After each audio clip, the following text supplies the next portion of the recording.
All right, I'm going to call to order the Board of Aldermen special meeting for Monday, February 9th, 2026. The time is 6:50. Roll call, please. Alderman Orsini, Alderman Hudson. Present. Alderman Wilkins. Present. Alderman Deckard. Here. Alderman Rogers. Present. Alderman Magley. If everybody stand for pledge allegiance, please. I pledge allegiance to the flag of the United States of America and to the republic for which it stands, one nation, under God, indivisible, with liberty and justice for all. All right. That moves us to item 4, the budget workshop. We're all here for. Beth, you are good to jet out if you would like to. Okay, just make sure you stop. And I just hit stop, right? Yeah, hit the little red square. I got you. Red square. You Yep. got it. Thank you so much. Have a good night. All right, so I have Aaron and Harlan who are staying over, so we're going to start off with their stuff so that they don't have to stay for the whole round out. Aaron was first to ask, so we're going to let him go first tonight. We've got a pretty big project that we are possibly looking at doing. We've had a little bit of a change up with whether or not we want to do this right now or wait a little bit because we found out some information about those registers that are going bad. It's just whether or not we want to continue putting forth that much manpower into them. Would you like to talk? So the registers we have for the last however long we've had them in, Alex Boyd told me that we had a 1-year warranty on those. So when they go bad, we were already well past that 1 year. When they went bad, we were throwing them away because there's no point in keeping the excess registers that went bad. Through all this mess, I've tried to get him down here multiple times. He came down once, was here for 10 minutes, was not helpful at all, did not help us troubleshoot anything. I've emailed him back and forth multiple times over the last couple of years with very minimal response. Me and Matt actually sent him an email beginning of the year because we'd gotten up to somewhere around between 200 and 300 meters that we were having to reread every month. Started out in the very beginning with 50 or 60, and it has just continued to grow. I had reached out to him in the past with no response. Matt sent an email. We didn't get great response back.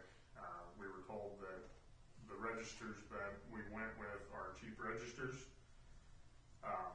And this had already been confirmed by our previous meter representative. The technology that these registers have is what we had in the ground before these. We bought almost obsolete stuff when we bought it, is what you're telling me, Yes. as far as technology. So I have been working a lot with Dustin Carls with Midwest Meters, just trying to find some solutions to keep what we have and start migrating elsewhere because I have been completely frustrated with these meters. What is the company that's not giving us the service we need? The ones that sold us those units originally? Yeah. And what's the name of the company? United Systems. Okay, and they're the ones not giving us service now at the fact. So this last month, Alex came down. He was very helpful this month. Probably want to sell some more of them, would be my guess. He actually recommended, as they go out, start switching over to these Badger ones, which Dustin Carl sells, which are 1 inch, or anything above 3/4 inch, we have to go with. We either have to replace the whole meter or go with the Badger meter that has an Itron connector.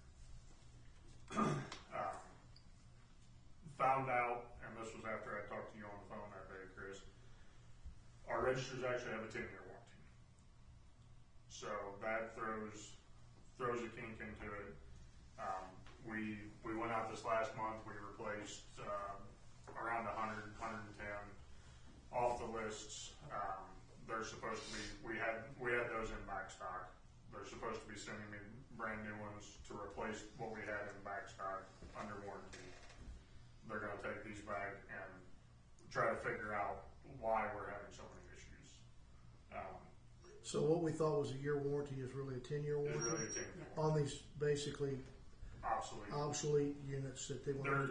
And I don't want to say obsolete because the technology is still there. Yeah, but there's It's an the bottom old of the generation, road. Yeah. generation of technology Yes. we're talking about. It's My understanding is Itron may have less advanced features so than. So these aren't the iTrons. these are These Zenner. are the Zenner registers Okay. that we went with instead of replacing meters. Okay. So the Zenner registers, when we first started this, the only person I could have contact with was Alex Boyd. Now that all this is going on, they're wanting me to deal with Zenner directly, so now I'm dealing with a different guy on the registers. When I first started dealing with him, was not having good luck with him, and we had a coming to Jesus meeting, and he has been a whole lot better to deal with since. Some options that I have shown Tara, still don't have all the numbers together yet. We can keep the Itron. The Itron is, so the Zenner register sends the signal to the Itron sends it to the electric meters send it up here to City Hall and towns.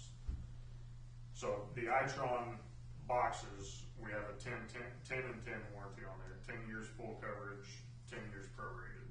So year 11, it's like 90% they pay, we pay 10%. So there's several different options out there. With just dealing with Dustin, I've got a close working relationship with him because that's where we buy all of our actual meter bases from. They have the Badger registers that will hook to the Itron and just continue using that system, and their costs are real close to the same. They're within $5 or $10 of what the Zenner ones are. And the Badger would be a newer model. If they're newer models, they're more leak sensitive.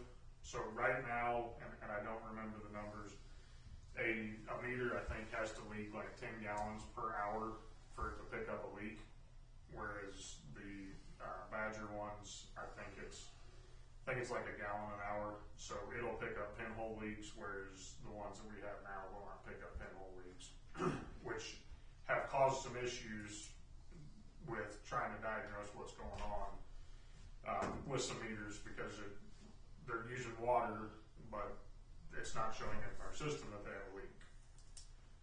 So what we ended up having to do on one of them is they shut the main shut off in the house.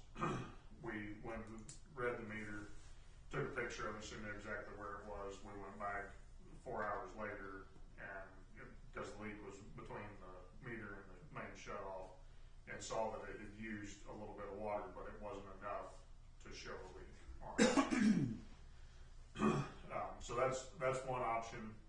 Another option So that option would be to replace in kind as you're coming out of service, or what? That's going to be up to you all. With the 10-year warranty, it throws. When we had a 1-year warranty, it's almost a no-brainer to go to a better register because you're buying. You're going to either buy the same Zenner one that has lasted 2 or 3 years, or you're going to buy. Well, how much labor have we spent so far on having to hand read these again, like we used to with had somebody do it all the time? How many hours does it take to reread 300 meters? So actually rereading them, it's probably 2 guys, 3 days, 3 full days. It's a lot overhead. It basically puts me out a week by the time Sam gets the lists, because she can get the unread meter list immediately, but then she has to wait till we get those numbers back to her, then she runs the highs and lows and the negative lists. And so there's some downtime, but I can't go start another project knowing that I've got to send 2 guys to go get all these rereads, because we'll be in the middle of something, and a lot of times it's time sensitive that Sam gets those reads back so that she can get going out on time. A lot of lost opportunity cost. Yeah. Well, if it's $20 an hour and 48 hours, you're telling me 3 days of 8 hours, 2 people, that's 48 hours times $20. It's almost $1,000, $960. Bottom line is, also you have 2 people out of service for 3 days to read these meters at a critical time because they have to be read. And they're driving a truck around town. And so there's cost on top of that, right? Plus we lose two personnel from the department. And then there is another option that Dustin has, and they are completely cellular. it does away with the Itron. It still has it goes back to the Orion antennas that we used to have, very similar to those. They're more heavy duty. And those ones, they'll read wherever. We have several in town, outskirts of town, that with Itron and Tantalus, we will never. That's the best option for the future and long term, right? Yeah, More robust, whatever. What's that unit cost? I don't. I'll have to pull that up here in just a second. But can we do a hybrid option? Do what? A hybrid option where some of those are the cellular that we So- know are outside of the range, and then So maybe what Dustin has done with several other towns that have kind of been in very similar situations. So those with the cellular, it costs per month. It's $1 per meter per month that we have on that system. And they can send the reads to Tantalus. They can send it straight to billing. Whatever is easiest for Sam and billing, not just Sam. Whatever for the city. Yeah, whatever's easiest for the city, so that it all comes across the same. What he's done with other towns is, if we've got 50 of them, we can put 50 of them on the cellular, and we're paying $50 a month for those. If we put 50 more in next month, then we're paying It's $100. So, and he's had several towns switch over to that very slowly, and he thinks that's a good option for us if that's the route we want to go. Again, it comes down to the 10-year warranty on them.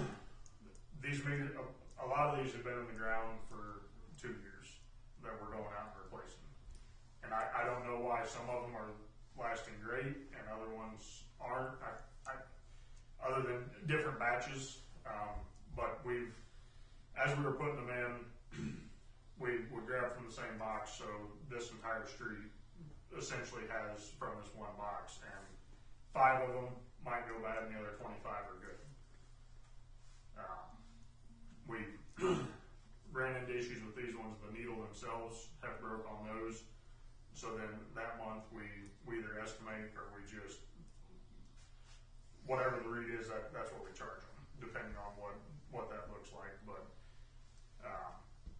so we're potentially losing revenue on gallons because they're not calculating, because that needle breaks, and that is what calculates the read. Well, and the other concern is I want to make sure that the citizens can trust what you're getting billed. 100%. And I will say, if anything, the city is the one. We're erring on a deduction again for us. The city loses because when that needle breaks, and I would say probably 97 to 99% of them, I just tell Sam, just bill them for what it is. We'll start over at 0 next month, because I don't want to average it and then, although we weren't even home this month. Okay. Don't you think what we How need? many meters do we have altogether? Like 2,300, I think now, between 23 and 2,400. So you're having to manually read 10%, which is way too much. And it's growing. I mean, Yeah. it's continually growing, right? I mean, Yeah, and so this month we should be, I'm going to guess, back down around the 30 to 40. because you replaced with Because we replaced a whole bunch of them. with the Yeah. legacy product that's One at 7 Mays Meadow. one that's going to fail. But I mean, so I don't know, guys. It seems like to me you need to get us unit costs and then we can look at the hybrid part of that, right? What Yeah, makes sense yeah. outside that? Be nice to have some sort of estimation of what you think are going to be wireless. I think the cellular ones are roughly $300 a piece, but Is this one you gave me, right? Hey, Aaron, every month, do we lose more? I mean, is it growing every month? every month it has grown. This month it will drop down because we replaced stuff. But that's the concerning part, right? Are we Well, it's recreating a headache that's going to come up 2 or 3 years down the road, right? I mean, 100%. it's perpetual. This is chaos. I mean, Yeah, it's a monthly problem they'll have to deal with. So- They're going to constantly be replacing registers every month. So that one doesn't. It's got the 10 trial package. Oh gosh, it doesn't have to. So Let me get that email. it sounds like it might make sense for us to move to a new technology, or the next step, and replacing kind and then as they fail. As they and fail. then the cellular ones where needed, I would say. I mean, if that can be an option, I mean, because we don't want you going out and reading something outside on the outskirts of town or whatever that's on the water, when we could pay $1 a month to have that read automatically. Absolutely, and we don't want to continue to perpetuate a problem that we have no faith in the product working. It's the same legacy product that we're putting in is failing. So I would just soon start to change and figure out what that option in a hybrid role like you were talking about makes sense to me. And when one fails, not replace it with one like it. That doesn't make sense to me, right? I mean, I agree. We did it this month. We had them. I understand, And but with it being cold, I will have to applaud my guys. They went out. I was out there with them. We went out 2 of the coldest days this year, and we put in over 100 registers. It was pretty darn cold when they were And there was, no, we did it before the snow came in. Well, we did part of it before the snow Yeah. came in, and then we did it. We finished up what the new ones that came up. We finished it up with the snow on the ground that one day. So I appreciate my guys very much, but they also look at it as, if we can put 100 new registers in, that's 100 less meters we have to go to next month. yeah, but right now you put in, we planted 100 more bad seeds potentially, right? Yes, I mean, is what you're potentially. saying. Hopefully they last. Well, but let's give us any trust in to go back I 2 years agree old and 10. I right? mean, we should get a couple of years out of them. But maybe not. So I think that's probably how we need to Just get want us. to make sure I have this clear. You want us to look at what the cost would be to slowly integrate them as we have. I think others. integrating them is just as, The it'll be cellular painful meters. for a couple of years, but and be Well, I where the cellular needs to go, we put them. The cellular, we're thinking, should we just do the cellular on the outskirts and do the other upgrade? Should we go with the Badger? I found the email. So if we go with the iTron connectors that we have now, those registers are $175 a piece. If we go to the cellular one, a cellular radio, and that register, it's about $240 a piece to go to the cellular one. What's the Badger that you were looking at? So the Badger ones that will go to the iTron, So that's $65 a piece. 65 more to go. That's what I'm saying. to go to $65 difference in the Yeah. the Cadillac versus the Chevy. Yeah. And how many do we have altogether? 22. Yeah. 2,200, but if we get all these subdivisions in, 3,000 in a handful of years. Yeah, we've got 140 going into North Town. Yeah, so it's going to grow. That's the only concern about the cellular one. It's everywhere. So and I've got all the information at the shop. I meant to bring it, I forgot. With the cellular ones, and obviously if we just do a hybrid of them, I don't know that we offer it to the customers, but with the cellular one, they have the option to get an app on their phone that they can go in, they can look at how much water they have used as of January 1st. They can, and if it has a leak, it'll send them a notification straight on their phone. I know there are a lot of people in town that would utilize that. It is and I've kind of talked to Tara a little bit. We've got to reduce some of our base fees anyways. That $1 a month that we're having to pay for that, we could put part of that into that base fee. That's because they now have an option to be able to see all of their usage and everything. What's the warranty on the Badger versus? So they are 10 and 10 as well. 10-year full coverage, 10-year prorated after that. And I will say Dustin has, ever since I've been in charge, has treated us extremely well when it comes to warranty stuff on anything that we have. So if they don't work, they replace them, right? Yeah, now for 2 years old, they replace 80% of the 10 years. No, And for 10 years, For 10 It's years. 100%. Well, that's worth a ton right Year there. 11 would 10 be 90%. That's Year right. 12 That would be right? that's worth an awful lot right there. But No that's what we have with questions our asked. current too. Yeah. Even though they're breaking with Dustin, there will be.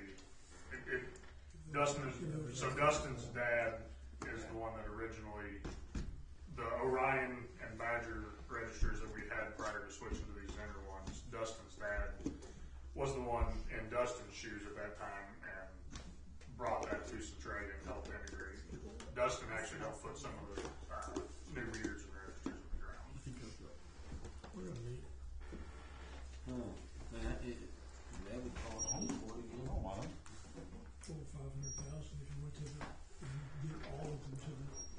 Yeah, we spent, And I don't know that it's something that we need to do all of them at once. I was talking to Tara about it. If we go with the cellular route, do whatever we need right now, and then budget for whether it's 250 or 500 a year, Yeah, and That's the do way- so many that's the each way to do it. year. that'd be the way. to we do don't it. want to do them all at one time. We That'd be the way with to How everything did you going keep on. up with the warranty on that? Serial numbers on them. The serial number. If you know what I'm saying? They've got serial numbers on them, so when they And go we would back, have to map that. You'd have to know the serial numbers that. No, the company will know when the serial numbers were gone too, when they shipped those. they'll know so they'll send They us. can actually. Do Yeah, that. so they'll send us serial number 1, 2, 3, 4 through 4, 5, 6, 7, and so anything in there, they know that those are ours, and we purchased them January 31st of 2026. Well, and the Wi-Fi, they probably have an identifier where it's coming from. Yeah. What unit it is. They probably know the serial number of that unit right there that's in the ground, see? So if you take it out and move it over there, they know it's this serial number when it was put in service. So I'd think a multi-year plan to roll it out, not try to do it all at once. Yeah, no, yeah. And I Yeah, think we and should we go 3 or the most 4 years robust. or something like that to get Yeah. through the existing. That'd be 500 a year, which is quite a bit. Well, and then we get the most as we can of the ones that are in the ground, right, and that we paid for. So the moral of this story is budgeting this in this year. Okay. You've already done this, so you already know the numbers. So you're Well, smart. I don't know. Like I said, tonight's just high overview. Want to get direction, because to sit down and try and figure out a budget plan for 3 or 4 different paths we could possibly take to put With the that tree together is inventory gonna that take a long we're time. working on, right? We got a lot of things going on. With the tree inventory we got going Yes. on, we gotta stay dedicated to that, right? Well, And with it- this, I think that it makes sense to, And if I came in here and you all said, hey, we've got a 10-year warranty, we need to ride this out for a little bit. I don't want to continue to spend time putting this together. no, to present it to you. I don't think that makes sense. Price. Yeah. I mean, all of a sudden, 2 months from now, they jump, Yearly they'll change. and they've already went up this year. Yeah. Yeah. I've got if we were to buy them April 1st price, I don't have the, You got clout with this guy. yeah. What if we He's gave them, worked with the city, I What- think, since 2008. what if we gave them a PO Right? with releases and a commitment of so many units up front that would be released in 2026, 2027, 2028? With this price. And what would that mean? And they would be held to a 5-7% increase at the max. Have it built into a thing. Could you see what you can come back on that? Tell him we just as soon. Tell him you think you can sell it if they can hold the price for it for 3 years. So if we did You can probably get 500 a year, a blanket PO with it releases would on be it. 4 years. And whether we put them all in 3 years or wher it rolls into 4 years or something. Yeah, we can buy them up and then we have them on the shelf at that point, but we don't need it all up front. I think it's ludicrous to continue to read meters, lose two people, 240. and plant new ones in the ground that we've had no service. First of all, we've got no service from the people, and secondarily, it's not the unit's not trustworthy. That's old generation stuff. Yeah. So if we did, what I say, 500 for the next 4.5 years, that'd be 75,000 a year, roughly. Yeah. That's not a bad idea, really. I mean, that'd be easy to budget, wouldn't it? Rather than whatever that other one was, 400,000. Yeah, we have some other projects that. That's 170. There's one that has to go this year. We could- that has to come out of the water. We could, On a roll we earn. That's all right. That's 170 for 500. That would be a way to go. 340. You said 340, 345. So that's $170,000 if you were to do 500 a year. That'd be a 4-year That's a lot. service. I guess the moral of the story is it sounds like we're interested, I will get some numbers put together before next please budget do. meeting. and budget may determine whether it's a 3-year plan or a 6-year plan or.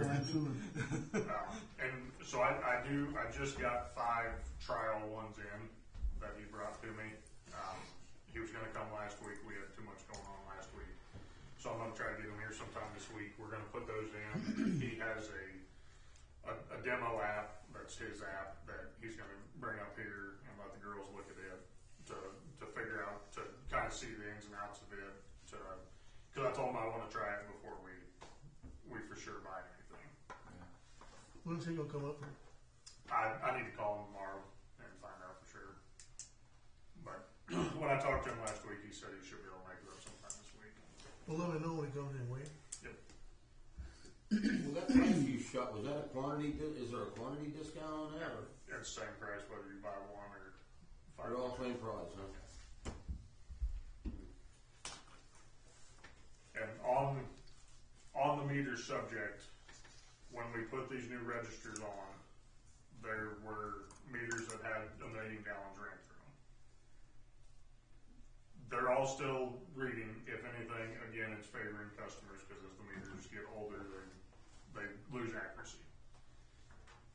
At some point, we need to also think about replacing the actual meter itself that actually reads, that calculate or measures the gallons that are going through it. And those are, I think they're $75 a piece on those for just the meter base. We have put some in the ground. We usually always keep 12 to 18 of them on hand. As some of them go bad, we put new ones in. But just something that we're also going to have to think about is these meters have been in the ground for 20 years. And when we did the register swap out 3 years ago, We left them in. we did not put new meters in. Just We put the just top put stuff registers. on. And we have seen some fail from running the hard water when the plant was down. The same buildup that we're having in our mains built up in those as well. And when it starts to flake off, it gets stuck in there and lodged in there, and it quits. Laker strikes again. We didn't start softening the water for the customer. We did it for our internal valve and everything else. It's a byproduct that you get as a person. Yes. It's your coffee pot blowing up and freezing up, and your shower head is just move to sturgeon when we get water out of it. So We might need to keep a little more of those on hand if they're that age and we're going to be changing them. But I mean, it would be expensive to change everything. Yeah, so I don't know exactly. I'd have to go back and look at POs on how many we put. maintenance wise, how hard is it to trade one completely out? We turn the water off for, as long as everything goes as planned, we'll turn the water off for 5 minutes at each resident. You take 2 meter nuts off, and put 2 new gaskets. Oh, so their cup they got Yeah. nutted. Yeah, they're pretty simple if everything goes as planned. Gotcha. Which here lately, I'm not going to say that they're going to be simple. No, I understand. But easily less than an hour's worth of work when you go to a house. Yeah. Good. Okay. Well, I think you know what we're needing at this Yep. point, right? Yeah. I'll get those numbers put together before the next budget workshop. We got to figure out some way to get from point A to point B, and how fast we do that. So I think we've got conservative budgeting, right? And, Yeah. but we don't want to continue to put these. That's lunacy to continue to use these and failed, and no service from the representative Yeah. company. I'm in agreement 100%. And it may mean we say, okay, we're only going to buy so many of the new ones at a year. Once those are gone, you're using warranties to put in the others. Yeah. And then the next year, you just know you'll. I mean, maybe we have to think of it that way. And I think even if we have to put this on a 5 or even a 10-year deal, I think we can buy enough each year, and even if we reserve some of those closer to the end of the year, so that as the ones that are in the ground now fail, we can put those in, and then right before the next budget year, when we know we're getting ready to get 250 more in, we can go ahead and throw those in. That way, we always have some in stock. What's the lead time on these products? I mean, are they fairly? You get them within 4 to 6 weeks, or Yeah. Okay, it's not 6 months. Yeah. Aaron, what if, let's say we'll do a 5-year deal, and we're in this thing 3 years, all of a sudden they become obsolete. So we should be able to get, because technology, we should be able to get the next upgrade. So You might want a same price. So they do have that, and Dustin told me about it. I will have to ask him again, and I'm going to have him send it in an email. That way I've got it.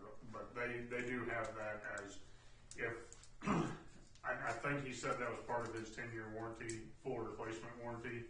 If in 9 years they get a complete new deal in, we switch over to the new with the warranty.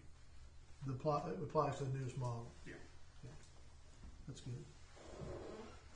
Makes sense. Yeah, that would definitely be good to have in writing. I'll talk to him tomorrow and see when he can come down, and I'll see if I can get him to send an email with all that. And he, I know during the day he's more than glad to come down, but I can probably get him to come to the budget workshop if you all would like for him to come next budget workshop, so that some of these questions that I can't answer, he'll have the answer. I don't know, but I can definitely ask him if he would be willing to come down to the budget workshop. Where does he have it? St. Louis, Illinois area. You've done pretty well, Aaron, I think. Yeah. I'm not sure we need it. No. And then, No. I think it's pretty clear the problems we're having and the issues and the options at this point, just to what degree budget-wise we can put a plan in place, right? yeah. I think it's what it boils down to. We got to take a step forward, whether it's And I whether think that step's 250 or 500. That's what we got to figure out. you it's a know. whole lot easier to budget that amount of money and not have to go out and try to get a loan or pass a bond issue. Because if we can just do a little every year, then it's not killing our budget. Yeah. Right. We just know it's not going to be a quick fix. You know. It's an ongoing work in progress till we get Yeah. all the other ones out of the ground, right? Over attrition. But we got to do something and start making an improvement. So, no, good Yeah, idea. so it's either depending on what you do. If you get 250, it's $85,000 a year. Otherwise, it's 170. If you go to 500 or somewhere, I think maybe it's we should do 300. 500.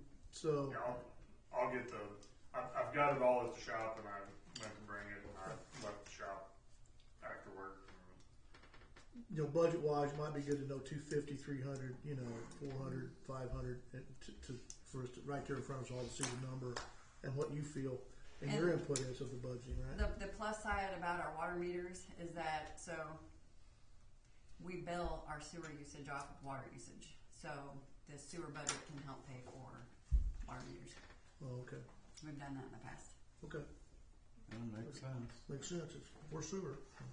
And if we come out to a point where we can find a way to make sure we're not adding that $2,500 a month down the road to the budget, and then they would have, Yeah. everyone paying an extra $1 a month. That's not the end of the world in the scheme. But they're able to find out immediately if they're having a water leak. I If think they they'd be want. okay I mean, with there- that. there's not going to. Okay, out of 20-some-odd homes, maybe 100 or 200 might actually want that. That might I don't be know. somebody that really wants to. Is We've really had into some big the leaks IT with side of people in things. there. You. One, I would want to know. I would have to ask Sam, but the amount of calls that they get, do you know roughly how many calls they get each month of people calling, and they have to go into Tantalus and pull up their water usage on it? It's daily. Yeah, they're getting calls daily, so if we have that option of, hey, you can download this app and you can literally watch your water usage every day. There'll be some people who want And it. if you're a member of that board, shoot me. It would be nice knowing this Mayberry subdivision, when they start that, you have these. Yeah. They're making, That's good with how many of them out there? And that deal, what is it, 140 meters? 140 total first phase, I think there's 54 in the first phase. Which won't happen in the first year, but with that infrastructure they pay for. They pay for all that. They pay for the first round. So we definitely want to figure this out before we start putting those in, though, if we're going to go that way. Because then we put those in. Yeah. Yeah. Okay. Anything else? Do you want to talk about the lime pond? Yep. And sludge. I wasn't gonna make you stay for that though if you don't want to. I'll stay for both of them. Okay. Go ahead. So the lime pond's behind the water plant. There's 3 ponds back there. Way back in the day, Green Acres hauled it out. When I first started over with the water department, we had a 1,000-gallon tank, and we would attempt to haul it. We have to do soil testing everywhere we haul it. We're hauling pump more water than we are line when we do it. Those ponds are getting full enough now that we are getting close to not being able to meet our readings where it dumps into the creek back there by Teardrop. And so we have to do something. So I've got some prices on, did I get dredging on that or is it just pumping?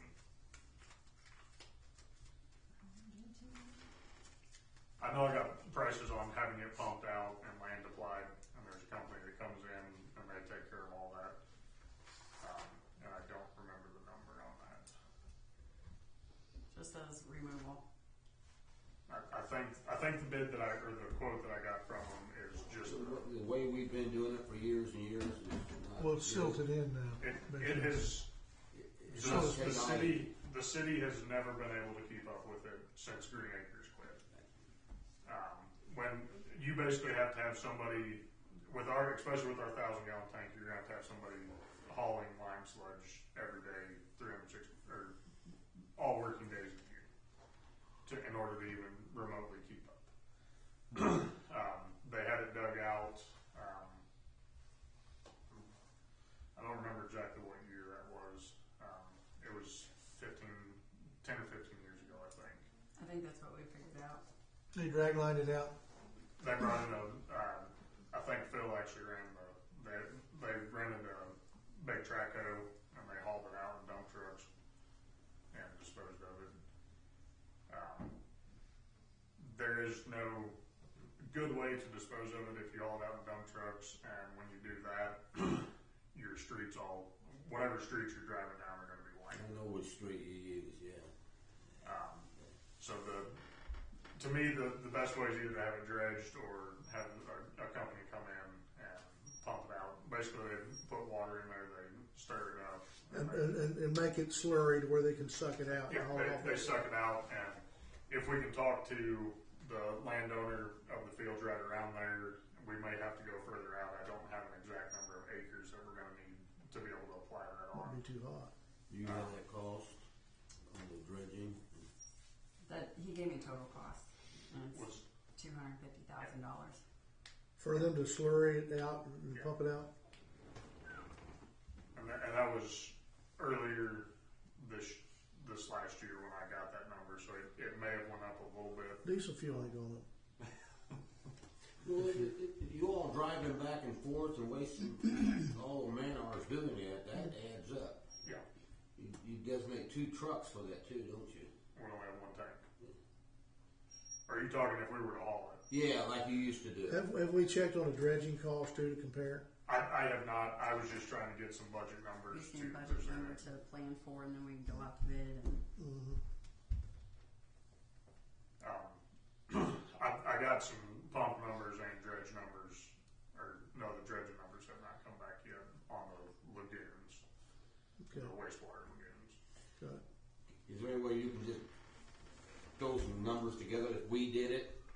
Just an estimate, you know? we don't have a good way to disperse it. We don't have anywhere to dispose. To get rid of it. We don't have any place to put it now.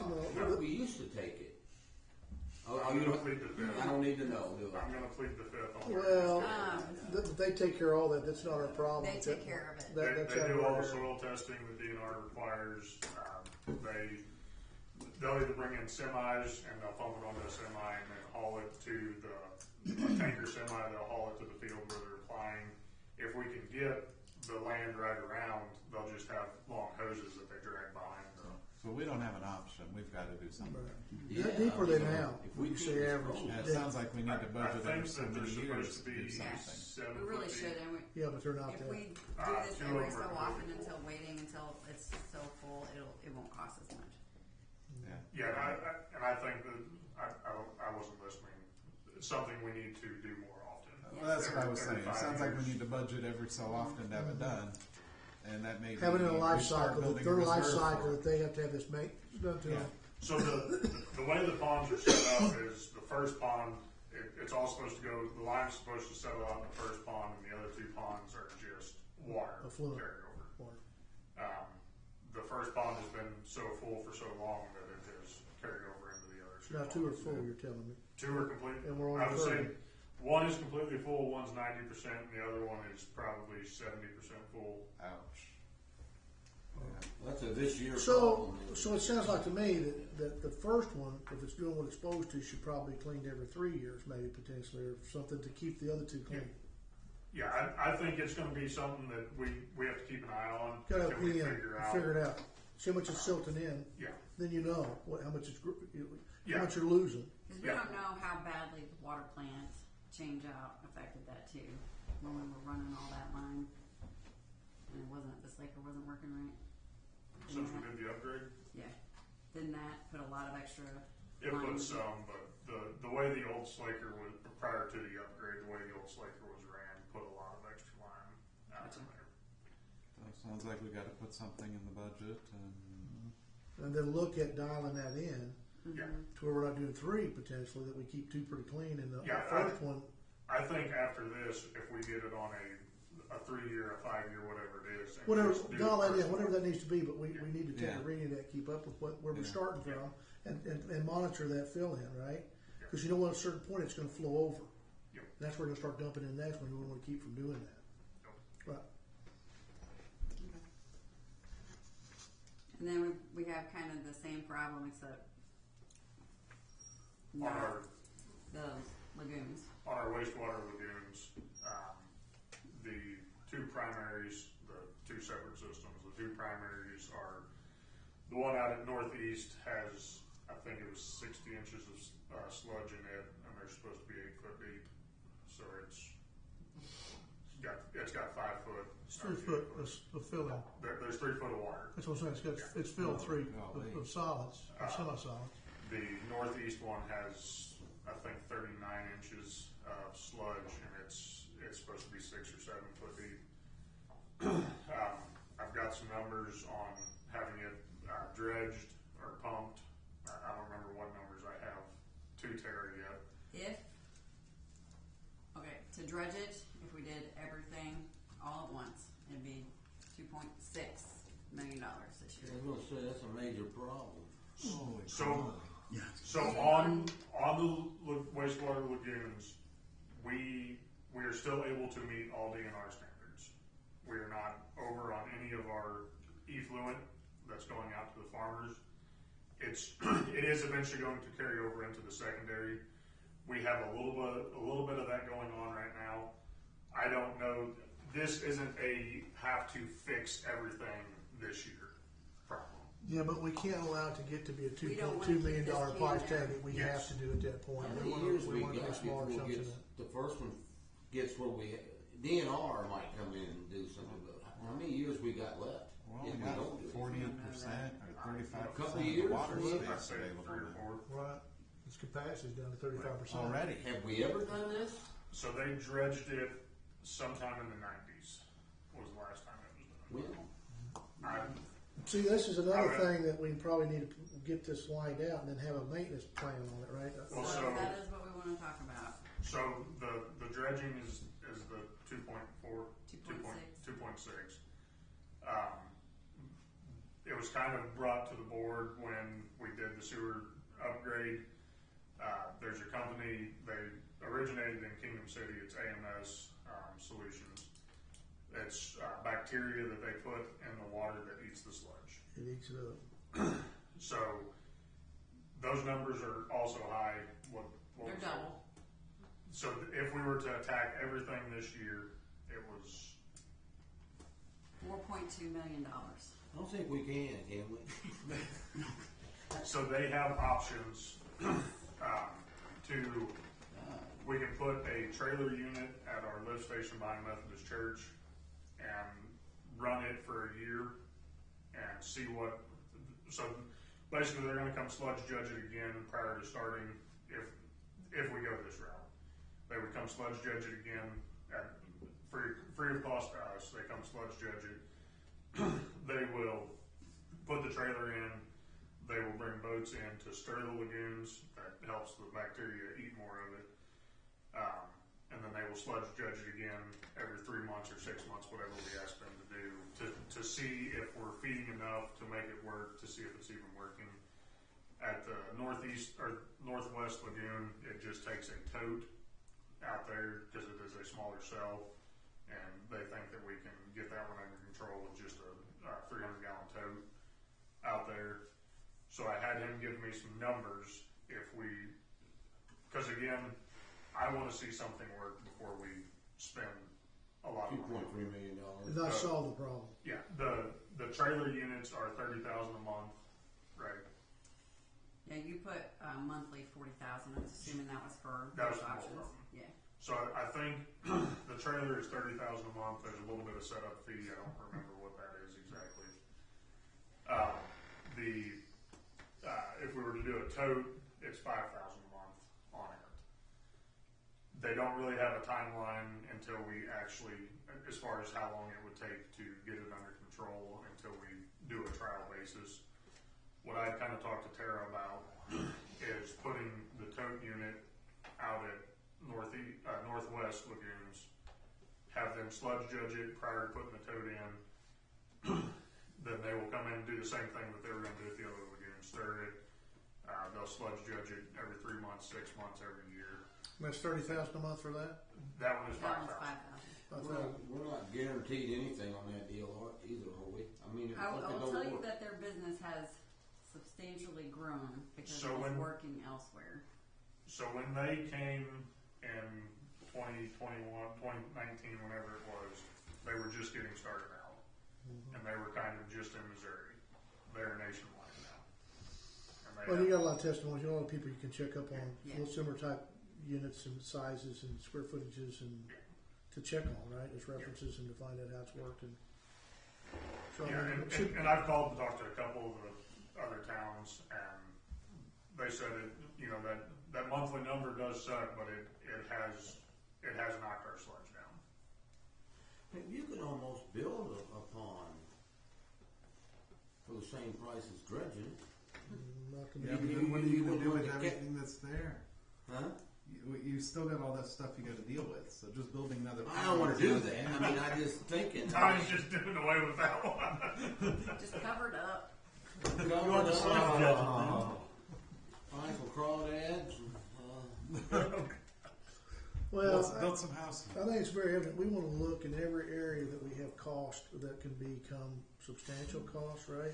And how do we minimize that cost longer term? We have to do a lot better job of looking into the future, looking at what kind of processes we have, so we eliminate $2 million potential bills, right? Because if we can keep up with it with PMs and that kind of thing, we've got to start doing that. And so I'm glad you're thinking that way, but it's something we need to do because we haven't been proactive enough with that. When the streets weren't in really a life cycle situation when I got here. I asked, what's the life cycle?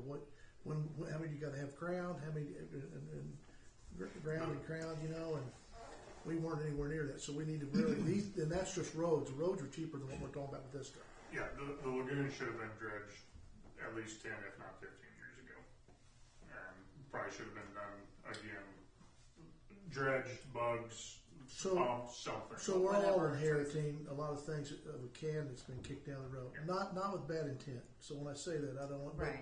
but it's a miss, right? And that miss has done nothing but get much larger. So do they test that sludge when they remove it, they ran the plant? So if we were to go with the dredging or the pumping, yes, they would. With the bugs just eat it and then they just die and they go out through the pivot system. So there is no byproduct going on any ground With the bacteria. with the bacteria. What's other communities do? I mean, they got the same problem. don't they? Something, then it just Um, dies. I think that they have That's more not preventative nature. maintenance than Just- we just- do. Than we do? That's 'cause it just died. Decomposing bacteria. We're looking at the other It- up it- above, and we're it not thinking evolves to down something below, else. are we? We were worried about putting them in. So really just kind of want to get a direction from the board. Do we want to try the bugs to see if it brings our sludge level down? Do we want to do a hybrid where we do some dredging and then we start doing bugs to keep our levels down at a manageable level? How can you just do some dredging? I mean, we can come in here and do some dredging? They can come in there and they can take out One 20 area? inches. They would. So the dredging company I talked to, we're gonna have to reroute the sewer, and it's gonna dump into the secondary water dredging. Because they can't, the amount of water we have flowing into the northeast lagoon every day is too much for them to be able to dredge it. So we'll have to, which, again, they'll get pumps and all that, set up. But, so basically they have to de-water it, and then they take their dredge out there, and they dredge it, and if, I'm assuming, I have not asked them, but I'm assuming they can go out there and they can either take a section, or they can do 20 inches off the whole thing. I don't know exactly how all that works. I've never been involved with any dredging. It looks like it all just kind of. It'll all kind of slump off, but They're probably gonna take so much off. yeah. Looks like if you're going to do it, you might as well do it. You probably can't afford to just do it. I mean, Well, just doing it's $2.6 million. all right, give me $185,000 worth of dredging. Go out there. Oh, that ain't gonna be much. That's not gonna be anything. It'd almost be like if we're gonna touch one lagoon, we should probably touch that one. It might mean the other one's almost full, but then that would be the next. I don't We know. would have to prioritize lagoons if we wanted to go that route. And Well, a lot of the cost would be bringing the stuff to us. Yeah, but the checks got too big for it to be a discount for them to do two or So three the of them at bugs one are more time. I expensive mean, than. Yeah. I mean, that's the problem. It'd be different if you're gonna do a little with three. But if you're This thing gonna, going But we'd away. be able to, 80% of like, each one of them to is be able to spread it out over a long period. And then I believe that once we got it to a manageable level, Aaron, when it once a year treatment or something like that, we believe would keep us at a manageable. So with talking with Bo with AMS, he thinks a continuous treatment year round might be able to back it down. We don't know until he gets the stuff here and he can kind of monitor what it's. So with feeding at the lift stations, those that bacteria multiplies as it goes through the system before it gets to the lagoon. it's anaerobic digestion, Yeah.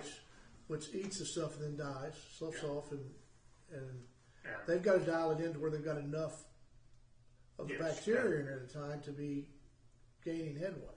And so he hasn't given me any long-term what the solution is, but he does think that in order to keep from having to dredge or have a $4 million project again in the future, some sort of feed going on monthly. Ongoing treatment. Yeah, of some ongoing sort. treatment, a monthly deal. Whether that means that eventually we can get to a tote rather than a trailer over at the Methodist Church. The problem is the tote that he says is going to work is a 23-acre cell that's got 39 inches. The trailer, it is a 40-acre cell that has 6 foot of sludge. So that one's double, and by the time you bring two totes in, they can put the trailer there and make a lot more bacteria than the totes can.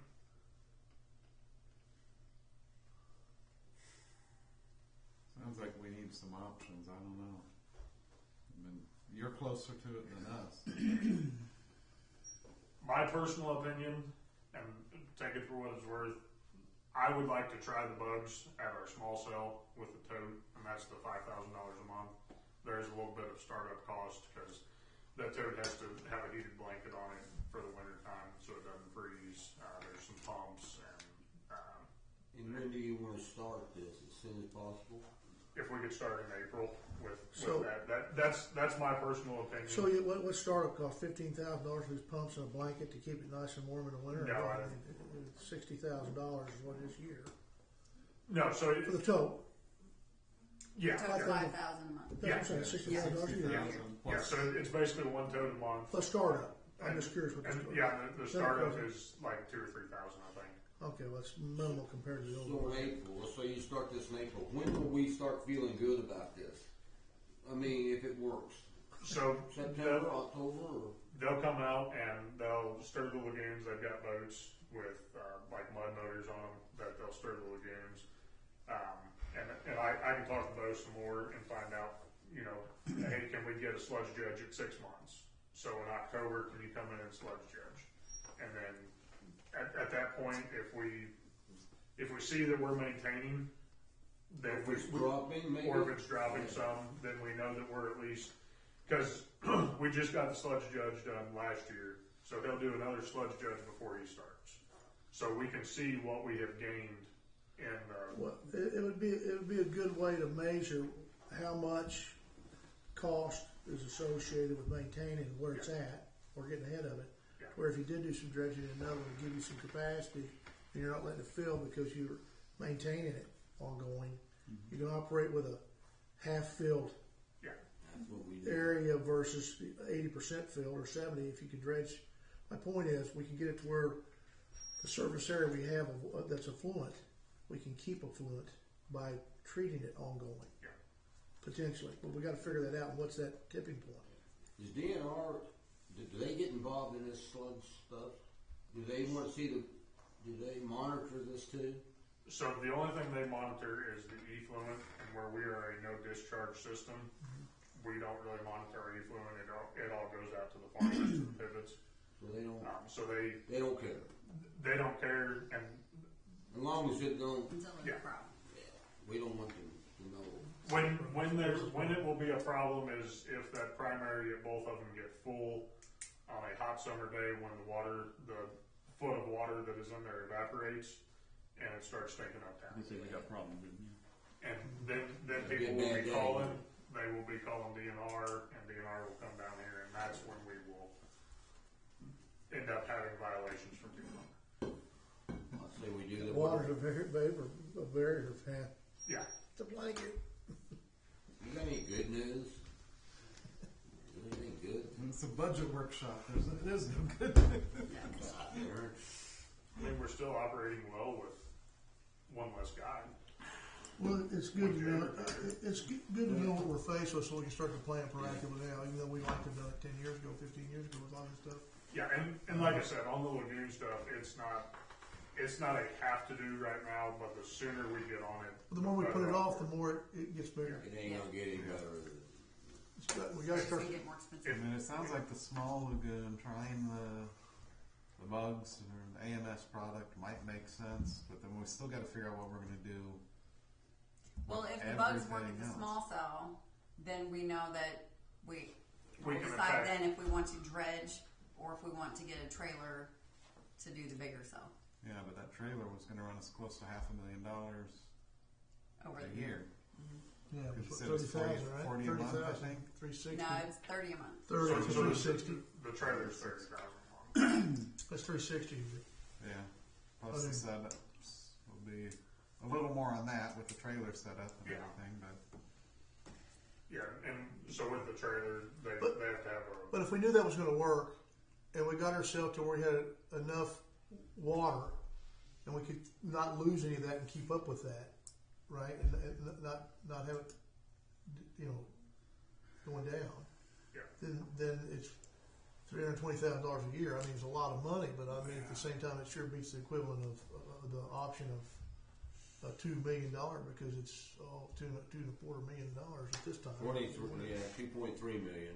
Yeah. I mean, just. And that's gonna go up next year.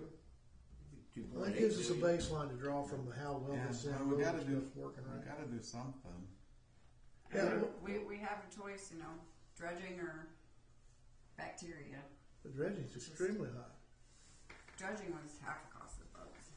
If we were to attack it all at once. It's all at once. Yeah, Yeah. so They want to do all because they move the machine here. They want to stay here till they get it done yeah. because the cost is getting to the place. Well, so with the bugs, I was talking with Bo, and he does not recommend attacking it all at once. He said that in order to attack that one all at once to get it done in 45 days, he's going to have 30 or 40 trailers sitting out there for 30 or 45 days, which he will do. He doesn't have a problem doing, but he does not recommend that. He recommends a slow feed. If we were in trouble with DNR and we were getting violations, then 100%. We don't wanna get there. Throw all of it at it. But where we don't have those regulations we're having to meet because we are a no discharge pivot system, he said throwing throwing a little bit at it over a period of time is the way to go about it. What is that recommendation then? How much is it a year is it going to cost us? So that's the $30,000, the trailer. She's talking about the boats, too. The boats. Not the dredging. The dredging, I don't know what it would look like if we attacked it slowly, but the cost that they gave him last year was $2.6 million. Yeah, I did not ask him about it, coming in and doing partial. I can definitely give him. But the dredging people are going to give us. They want to come in and do it all at one time. Because you got heavy equipment you're moving. Yeah. They want to set up shop. They want to work because that's where they get ahead on their productivity of their people. You couldn't do half of it. But you might say, what over the course, what could get accomplished in bites, right? You come up and do this much with this one and do this much again with that one. This lagoon and do This lagoon, and we got this one caught up to where then, and then once we get that down, then we might look to treat this stuff ongoing, in a budget. What does it What cost would you? it do to your system if you had, say, one lagoon that was real, like almost no sludge, and you slowly did it? Would it mess things up? Or do they all need to be pretty well the same level? It won't mess anything. It won't mess anything up? Okay. Because I mean, if we took the one that has 6 feet of sludge in it, and maybe that got dredged, and then did the bugs everywhere else, or something like that. Well, the thing is, if you Because get, it takes time. if we get some capacity, That's, we might be able to maintain what was a clean, full, deep 7 feet. It's now 3.5. If we can maintain it at 3.5 at a reasonable cost, what's reasonable, right?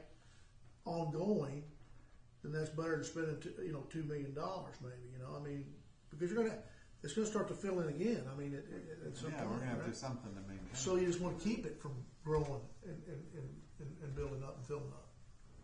So do you want us to get some numbers on a slow roll on dredging and numbers on bugs? I don't think we can afford to do the dredging at one I think time. we need to do the April thing. We'll get One good thing also That is that, option. we're looking Get at that the rate going. structures, and Sydney's already looked at the sewer rates, so this can all be built into the base cost of the sewer. I was gonna say, are we gonna have to raise our sewer prices to do We're this? doing that anyway. I mean, you got to figure that in somehow in case this doesn't work. See, this This would be a lot more palatable because now we're having to do dramatic things, heroic things, when we could have been doing maintenance type things all along for the last 20 years, and that hasn't happened. And that's coming home to roost for us to have to deal with. And so, unfortunately, as you're saying, exactly right, it's painful. I mean, we can't keep saying we should have. We got to. No. Yeah, we gotta go in And and look, do that. and there were good people that were the mayor and everybody that was doing this was doing it out. They just weren't thinking from a standpoint of PMs and life cycling and that kind of world. They just didn't come from that, right? And so you have to think that way on something that's got a lifespan, whether it's cars for the police department or our vehicles or a lagoon. It has a life cycle. It has to have maintenance for it to get, So, I the mean- tote for the smaller lagoon is $5,000 a month? 5,000. about 60, say $65,000 first year because they got to plumb it in and get it going and start it up. Yep. It sounds like we need to look at that. But that doesn't have as much But sludge. then what do we do to? Do what? That lagoon doesn't have as much sludge. It has the least amount of sludge, but I am comfortable letting that lagoon ride one more year if we can do trials here to figure out. Well, my point is it gives you a good beta test of what it's going to actually do, and then you can compare that to a larger body of water. If the larger body of water is double, you can figure it's going to take double those, the bacteria or whatever. And if we throw one toad at this one and we start seeing headway instead of a trailer over at the other one, and it would still be one toad, it would just be we'll have to change it out twice a month because it'll still be one system for the big one. Or if it takes 3 totes, we're at $15,000 a month instead of a $30,000 trailer sitting there. So there are other ways to do it. It's just a matter of we need a baseline to figure out what it's going to take. And you're saying we're not up against it. We're not at Armageddon with any of it. But, Yeah, this is not. But this is the first step in figuring out how we're going to manage it moving forward. Yes, I'm trying to keep As economically as possible, but also to get it done for the But I thought the bugs were more expensive. The bugs are more expensive. If we were to hit it all at once. Yeah. But you can do it incrementally. And we need The to start bites. in April, I think, don't we? A year will get here quicker, so you know it. The dredge is gonna cost you $2 million to do, because they won't come do all of it. Yeah, but the bugs Hopefully are we gonna don't cost have to do more, that. I We'll think, probably do the bugs, no matter what, eventually. 'Cause you'll have to If we were maintain what you got dredge, clean. Then we would still do a monthly treatment of the bacteria. yeah, I mean, that makes perfect sense. But if we can look at it now and attack it to where we're taking it down incrementally every year, then eventually we'll get to a level Well, where we can back it off and just do a maintenance. the level. point being is, if we get some room with some dredging, we don't have to dredge it all the way down. If we get some clearance, an extra 50% of water, right, versus what we have today, and then maintain that, then that could last us for the next 25, 30 years if we're putting the right feed of bacteria to it. So maybe a dual thing, hybrid type thing with this is we get ourselves to where we're in a safe area, then we got to maintain that margin. Does that make sense? Yeah. Which, my opinion, we are still at a safe area. Understood. I understand having some more capacity never hurts. So I'm not against any of the options that we have on the table. I think we need to see the Yes. bugs as stepping it in, but it also would be beneficial, I think, to get a quote to Dredge. one of the lagoons or something, so we know what that Right. is, because maybe we can afford And one lagoon And- being dredged to give us the extra water capacity. And it might be dredging 50% of the solids out of it versus 100% of it. Get a bid for both of those, and then in conjunction. I mean, but it gives us capacity as well. I think, but we definitely need to see both. I think. And that'd be over $1 million, a one-time payout. No, I don't know. We'll see.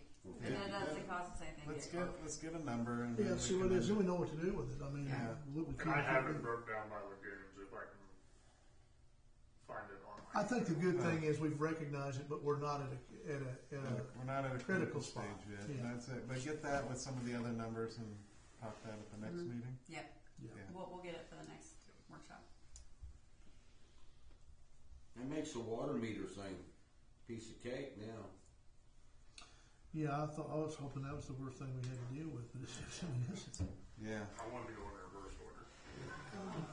Start with the small one. and with- Sorry. Should let you start talking. shoot. You. No, I'm saying I wanted to start with the small one and end with the big one. Oh, you did? Yeah. See, Chris prefers the opposite The worst direction. news up front. I forgot you were going to talk about the lime ponds. Give me the worst stuff up front, then it gets better. The whole conversation. Yeah, so Well, I just got to tell you guys, each department has its expenditures this time around, so we'll get through it. so this is the beginning of it, huh? Yeah. Okay, good. You got 2 out. Water sewer's done. Leave. We don't need. I'll see you. We love you, Thank brother. you, Aaron. We love you, Aaron, but leave. Try and bring some more bad news next one. No, try not. Try to bring some sunshine here. Thanks, Aaron. All right. Now we have. Well, I'm certainly glad he went first. Now that you're thoroughly beat by $1 million price tags, I'll try to lighten your load a little bit. I am here to ask you guys for help, because at this point, I am out of ideas.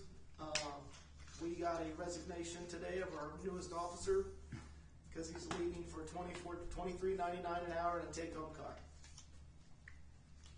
What's our hourly rate? $21.56. Is starting. That's starting. I made a suggestion to her. We kind of went back and forth a little bit, but not much. I want to stay within the current pay step schedule, but move up to 23. What was it? 23.60, I think, is what is $1.84 an hour increase. So $2 an hour is roughly $4,000 an officer. So my Ball- suggestion, ballpark numbers. right. So my suggestion was That's that we 26. move the starting pay. What the increase is $1.84 an hour, and you give that across the board, so there's no compression. But the guys that have been there 7 years, and now they're making the same. All officers get $1.84 up. Right, To where it's fair correct. for time of That way it service. does not create the compression that is very rampant in a lot of departments, which causes other problems. Yeah. The second thing that I suggested to her was, let me get these cars. I got the money to buy 3 cars right now. And some of the equipment cost is going to be offset because I'm getting 15 new used MDTs from the city of Columbia. So we won't have that cost. We'll have a little bit of cost with the basis for them, but that's just because they got different charging mechanisms and all that. But it's a zero cost on those. Those will all be free. And that's just one way of cutting some of the cost. Some of the other stuff that we can do is the guys that Mazingo and Long wired our last charger, which saved us a ton of money. They've also built our cameras that we've got, Yep, our full cameras. we built those 2 cameras out of the budget that we had for this year, which is unheard of because we did all in-house design and implementation of them, and they work great. We can put those anywhere in town and surveil for as long as we need, and we've had great success out of it. We made at least 2 arrests from having those. Nice. And we can put those anywhere there's power. But the price tag for simply the $1.84 across the board is about 33 grand, I think is what it was, something like that. 34,000, yeah, about 34,500. So The entire department. yes. Now, what we're experiencing right now is, we had 2 sick officers, full-time officers. If we did not have the part-timers that we got, we'd be in trouble. And they've really stepped up, and I can't even explain to you how good it is. Because yesterday we had a part-timer and this new kid who doesn't know anything, right? So I mean, it basically was working by himself, which I absolutely do not like. I don't like when cops are having to work by themselves, but I don't have a choice. And so, one part of that is it's going to increase the overtime budget because we got one cop that's sick and you got another one that's having to fill, and that's creating excess on the overtime, which is probably going to be up this year. I guarantee it because we've had the part-timers working, which has been great. But the real world consequences of not keeping up is we don't have applicants, which we don't. The last kid we got, I went to the academy and he got him. Now we've got one in the academy right now. He'll come back out. He's a local guy, so I don't think we'll have any problems keeping him around because he's already here. So, but I'm going to have one more spot to fill, and I had a kid in my office today, and I try to be very upfront with them and explain to them, this is not the running a gun in Wild West town for you if you're a young kid. I get that, but less money is always, when you're trying to bring in younger people, that is where it's at. That's just where it's at. And so I got the 2024 municipal league numbers, and I can supply that to you. It's the whole thing they do. They do the pay study for all the cities for all positions every year. Mm-hmm. I think it's every year or every 2 years. They put it out every year. Every year. And so, you can look at it for yourself. And that's all size towns. That's 4th class cities. Well, it's all of their covered cities. So if they're a member of MML, they're in there if they contribute to the wage study. Got it. Makes sense. So pay and then cars, which brings back again the conversation about take-home cars. Yeah, that's what he's talking about, is take home cars. Yeah. Yeah. And I think we had 2 primary concerns. One, people who live over a certain distance away. Mm-hmm. And then there was other conversation about how does it impact the other departments. That's what gets you. is because we can start saying, well, you got people on call at the water department, so they need two, then they would need 2 new trucks, and the electric department, they need 2 new trucks, and pretty soon we're buying 8 or 10 vehicles to keep everybody happy.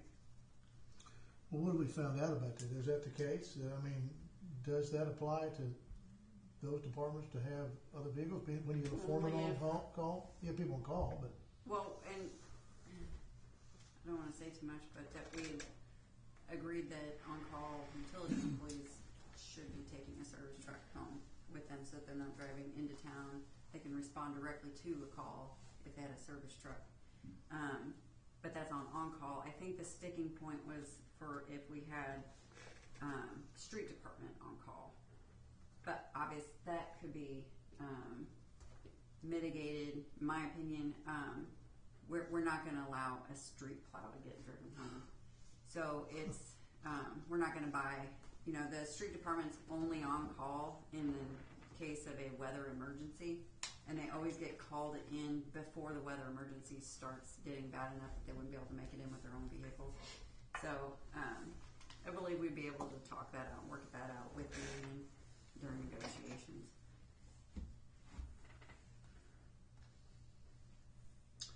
well, it seems like something that comes back in all of these situations, and we know that people take home cars because we've got a bunch of them in Centralia that aren't employed by us.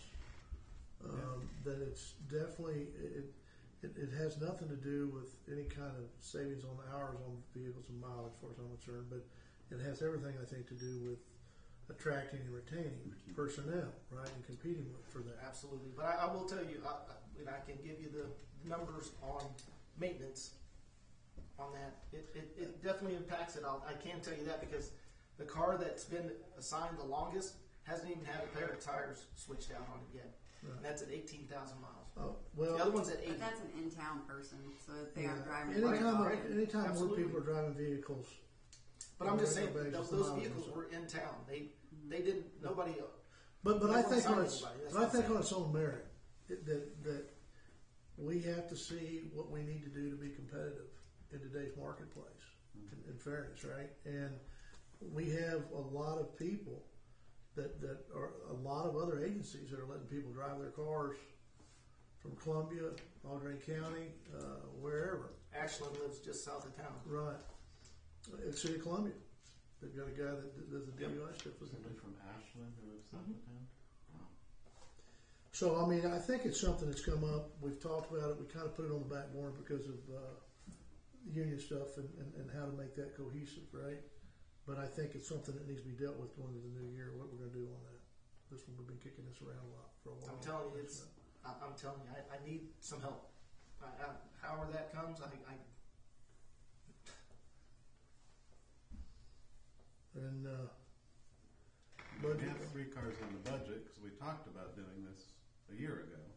So we had budgeted $120,000 for cars this year in case we made the decision to take on vehicles. We wanted to make sure we had enough money in the budget to buy the highway patrol chargers.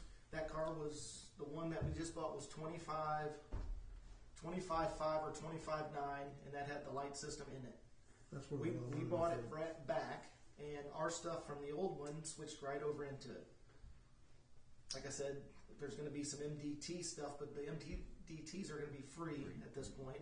Well, they're well-maintained vehicles as well that you're getting. You would think so. Generally speaking. Yeah, you would think so. They do have the maintenance records that come with them, and I think we'll have better luck out of these Chargers that are all-wheel drive. The Tahoes are rear-wheel drive, and so those are a little tough. I think we'll get better mileage out of the Dodges, out of the cars. But we had talked about doing that instead of buying all brand new cars right off the bat, and then we could slowly start moving into.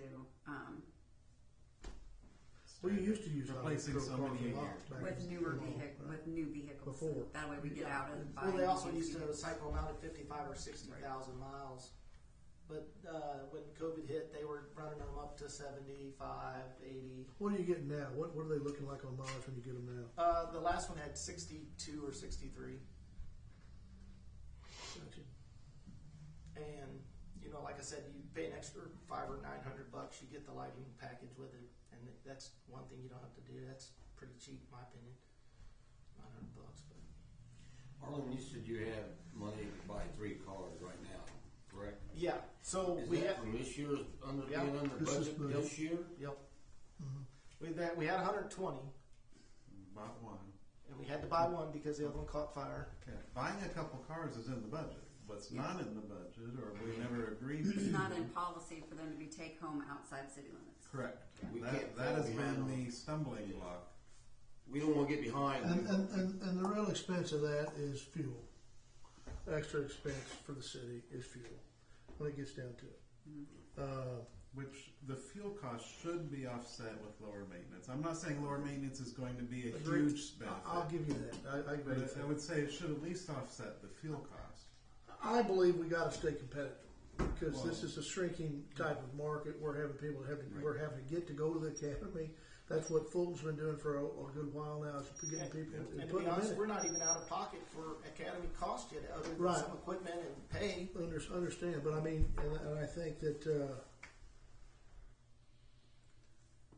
The other thing I would like to do is the governor last year. I think it's called the Blue Shield program. It's where your city can be designated as a Blue Shield city, and through that designation, it opens you up to some grant money and that kind of stuff. But it has some stipulations in it, and one of the stipulations is that the city takes I don't want to say aggressive approach, but an approach to maintaining and recruiting and paying their officers. And that's part of that.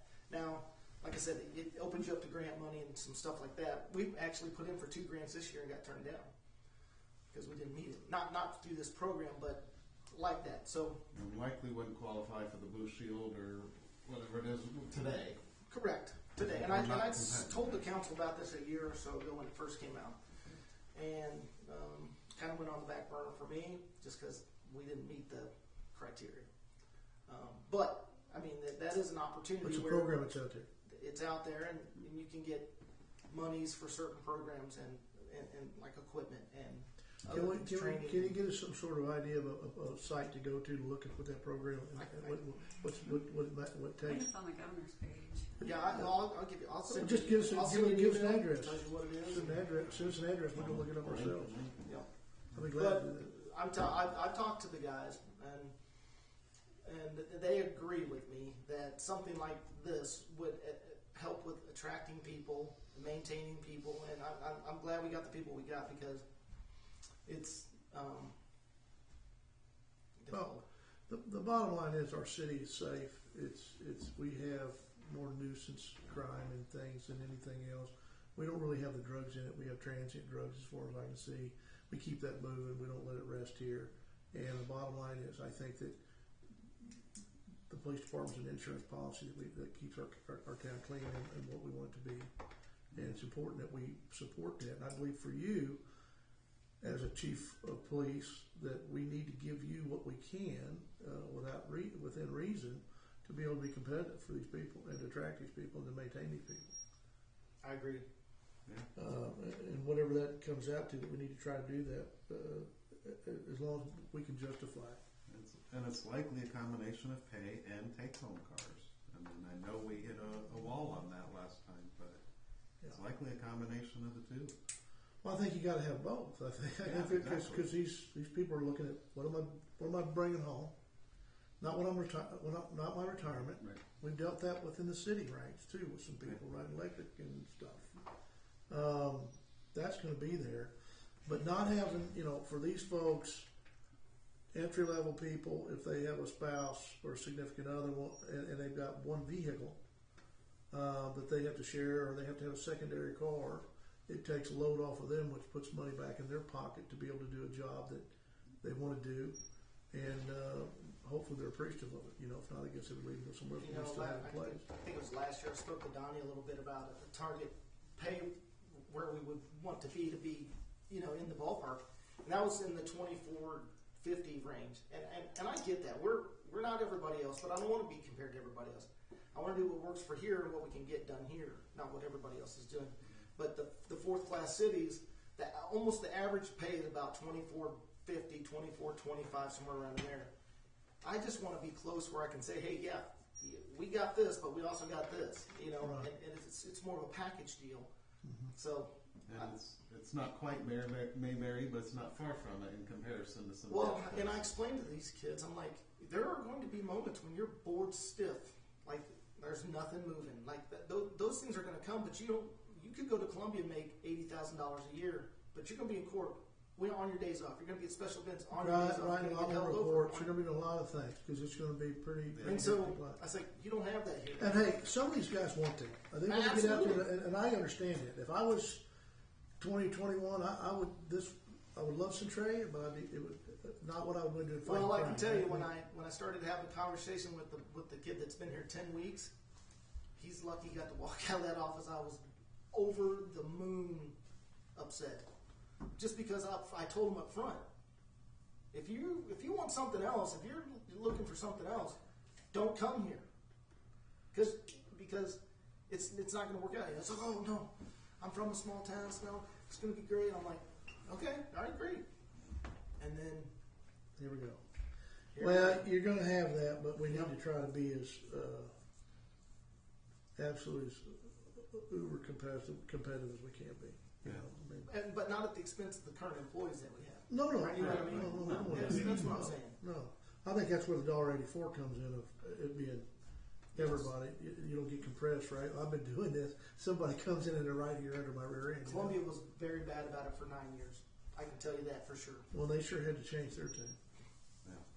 Well, I mean, County's going to be hard to keep up with if somebody wants more action and things anyway. I think. A little bit. Yeah. I mean, that's just I think the but next beast, soon right? enough, they're not going to. They're going to be full, so Yeah. nobody's going to be going there. There Now, will be they'll opportunity. lose positions by attrition, but they'll get full soon enough. And Columbia's only got 14 openings, and that'll always stay open, at least 10 positions. My best guess, but I mean, we don't need to be 100% penny for penny for the other places. absolutely not. It is a lower key environment. And But what I try to tell these guys is it's all here. It's just lower volume. Maybe, I mean, just take a look at our crime stats. It's nothing. We are That's a good, under 1%. But that's almost a everything. great problem, right? I mean, that's what makes Absolutely. Centralia attractive for Yeah. people, kids, and Yeah. the schools and safety. How safe is your town, and what are your schools like? And what amenities do you have as a town? So So many features Centralia. So we got two things that are being suggested: pay and cars. Yep. The cars, you need the board of aldermen to vote that we would change the policy. Yes. And we can draft up. Harlan had worked on a sample policy. We can tweak it and do what we need to do. Really, I don't think it's going to add that much money to the budget year over year because we had the vehicles anyway. It's just they were leaving them here and then they were being run 24 hours a day. Exactly. I mean, like I said, I think even if I know you've got numbers that say it would be financially beneficial, but even if we question those numbers, the not running them 24 hours a day should easily offset. Here's the where cost you of get money fuel. back. Here's where you get your money back. Is if you don't and you cut down, and we've had overtime, if you eliminate the overtime to minimal compared to what it was, you paid for your fuel for the year, these vehicles be driven. our true overtime It's been minimalized. has been Don't understand. nothing. But I know you'll run Overtime. a tight ship over. It's been great. But my point is, what you're at the risk of having to have more turnover, those kind of things, you're going to have overtime opportunities. go up. Is that right? You got less people. It's going to go up. So if you can keep this workforce stable by having a competitive package, that being drive home cars, that gives you the opportunity to not have that fluctuation in hours. That ends up being time and a half. I mean, it's that simple for me. I mean, that's a fact. That's I you think we draw. can be cost neutral Yeah. with at- take-home cars. And April 1st of next year, I'll give you a report on what it says. We're keeping track of maintenance costs, which is, oh my gosh, some of it's crazy. But, I mean, I could even get the numbers that we got right now, and just if it's a visual cue that you need. So how many miles do you want you wanna let them take a car for? 30 miles. No, We only have one officer that affects, and that's now, 22 miles. no, he said one way. You got more than one? No. I don't think that's, because we keep harping on that, I think we just, I think that's I don't something think we that gotta talk matters. about. Can we, I mean, we set a policy at one level, but grandfather somebody in at a larger distance. Well, what about a position? If they were the acting assistant police chief in your absence, Or command staff. or command staff, I mean, next person in line to be here, if something happened, you couldn't be here, you drive a vehicle home. I mean, Well, what I based it on is what we're doing with everything else is a comparison. Most towns or most departments are 30-mile radius. I understand that, but the 30 miles is what ended up being the sticking point the last time, pretty much, period, I believe. And I'm just saying, how do we do that and not open a Pandora's box for the future? Now it's 32, now it's 35, now it's 40 miles. I think that's what people start to worry about, okay? I'm not particularly worried about that, but at the same time, how do you keep it where it's under control? If you got one person, but that person's the one that you would have doing, be the next up in your absence, then I don't know. well, don't you have Certain- one, you got certain one police position or officer above. that's high up, that affects. So if you can't do your job, wouldn't that personnel take your place until you get back? I've got 2 people that I would appoint. Actually, I think anybody at the police department right now could make a reasonable judgment call. And I tell them to do that. If you can't get a hold of me, which is very impossible, my phone is glued to me, I'm like, make a decision. And if the decision is not the right one at the time, then we'll deal with it. But I'm like, you got to have people that you trust. That's a great statement you just made, because it means that you have overall genuinely a trust that they're not going to do something completely asinine and ridiculous, that they're going to be within reason of what they're thinking about, which is a great thing. Our job is based on reasonableness. That's the legal judgment that we But I think you've justify. got a staff of people that I think can make reasonable judgments, and I'm not sure we've had that before at times. But I'm just saying there was concern, so I'm glad to hear that from you. If there's a way to limit it to the one individual who's driving that distance, I mean, they could be. Well, Stokey's within 30 minutes, isn't he? Or It's 30 miles. right on the cusp, right Yeah. there. I mean, Of 30 miles. Yes. Yeah. I support it either way. But if there's a way to limit it to the one individual, all new hires could only take home a car if they are at a lower level, or lower distance. Do you think it would be something we could get passed? Well, it can be if it's something that you can do on a consistent basis based upon the same criteria being met. for That's why you have individual. policy. For an Per individual. policy and that way it's unilateral, it's consistent, and it's fair and equitable. That's what it has to A be. certain rank or above. That's the only thing it has to be. And you have to be able to do it for That's what I'm anyone, saying. everybody would fit that bill moving forward. That's what it has to be. It doesn't have to be anything more than that. And seniority would have to be a big factor in that. Not necessarily. Well, I mean, if you've been here quite a Seniority, few years, if you've been here 20 years and been an average performer and he wouldn't put you in his place, then, and he would be the next one up to have to drive in and take That's care of what it something. should be. I'd say by rank. Command staff, if that's the right Or- terminology to use. I think when you start talking about this, I think the policy doesn't. It should apply across the board. Like if you live 37 miles from here, then you're not getting a car. The radius is, and you can pick a Google GPS. It'll tell you right where it is down to the coordinates. So that's what I'm saying. I think when you start But we mixing in don't all do that these for other different. departments. What's that? We don't do that for other departments. They're told they have to be here in 20 minutes. Well, So I would like to discuss changing that. Well, see, this is this is where we come every And time that's, we bring and that's this the up. problem. We- this is- Guys, we got to get past it. Yeah. but then, We've and got the to thing find about a way this is, past it. is In other words, we're going to continue to have this issue where we're losing police officers and not attracting police officers. Well, yeah, and we've come a long way with our police department. I'm gonna flat tell you that. Yeah. When I became the mayor, and it's no comparison, and that's a good thing. So that's a tribute to you, what you've done with the staff that you have. And I've always said you're ambassadors before you need to be a bastard. And when you have to be a bastard, I 110% absolutely support you all doing that. Do what you need to do, take care of the job, keep yourself safe, and the community safe.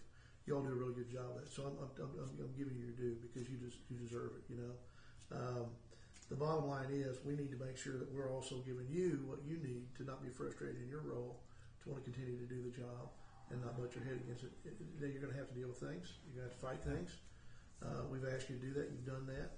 And the one thing that I absolutely appreciate with you is if you have an agenda of what you think you want and what you need and what you fight for. But when it's all said and done, you go back next door and you all go to work, and it ain't us against them. And that was the worst thing in the world I had to deal with. It's us against them when people would walk next door. Yep. And you've been a stand-up guy. You always are. You always will be, and I appreciate that. So I want to support a police department that I can trust, that I don't have to worry every time something goes on. That you would hear things and you go, "There's no way that happened." You go, then after about 3 or 4 months, you go, "I'm going to assume we got a problem." We'd watch videos and things in here, wouldn't we? You weren't, but Heather was at the time, and we have since then.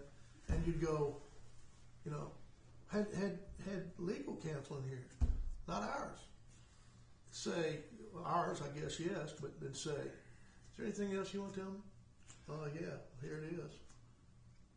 You got to be kidding me. So, I mean, what we're doing over there, but you got to have the right people, and you got to be able to keep staffed. And so I don't know if it's 30 miles, it's 30 miles, but I think we have to get there somewhere, get past it, and we'll figure it out how we do it. I'm of the opinion that if you keep moving it out, you end up with a problem. We need people that can be responsible in a time frame that's reasonable enough to still get the job done and keep us out of peril, right? Well, Harlan, if we made it 30 miles and all of a sudden you have a grade officers at 35, what would be the answer? The answer is the radius is set at 30 miles. If you choose to live outside that, you're not getting a take-home car. And you have no problem I have no problem supporting with that I 110%. like Robert's idea of putting it at like 20 miles for present staff and any new hire, and then grandfather in the ones that are beyond that. Or at least put it as command staff that are beyond Yeah, that. Because here's the reason why I say that. Because chances are, for someone to say get to Stobie's level, I mean, we all know what we're talking about here. He's likely been with our department for a long period of time, which means he's already vested in a home. And that's actually part of the struggle. He loves working here. He loves this community. He's dedicated to this community, but he also loves his home that he has and has had for a long time. Yes. So somebody, when they get to that level, is far enough in their career, they're not just planning on picking up and moving. Look, Just so, I can move 10 miles farther, so I'm going to. So if we set it at a rank and said at this rank you can be at this range, everyone else has got to be in this range, I think that gives us some level of flexibility to allow us to adapt to what and we the have guy we're today. talking about, the situation we're talking with, the individual we're talking about, is when the police department turned over, and it needed to, and luckily all of the staff chose to do whatever they needed to do, and it settled out like it should. Stobie was the one guy that stood strong and tall through that whole thing. He caught shit from the other side of the Every people. day. Every day they rode his ass. Yeah. Because I can't believe you didn't, you're still, you're a turncoat. Turncoat, what are you talking about? I mean, but he lived for that, his community, and he that was did the that. most He important did, part. he did, and he showed that through that whole thing because it was a nightmare. That whole deal was a nightmare. Had people throwing up in the trash cans over here and these meetings and He everything made else. life better. He saved us. Well, he was steady. We could count on him. He didn't. count on him. He was some stability when we needed it. And then Boone County was great stability when they put a lieutenant in here all the time. They said they would. And he loves where he lives. And I'm normally not one to try to do something special for a single individual. I mean, I fought on that. I will say this. I think the policy needs to be the policy, without variations of the policy within the policy.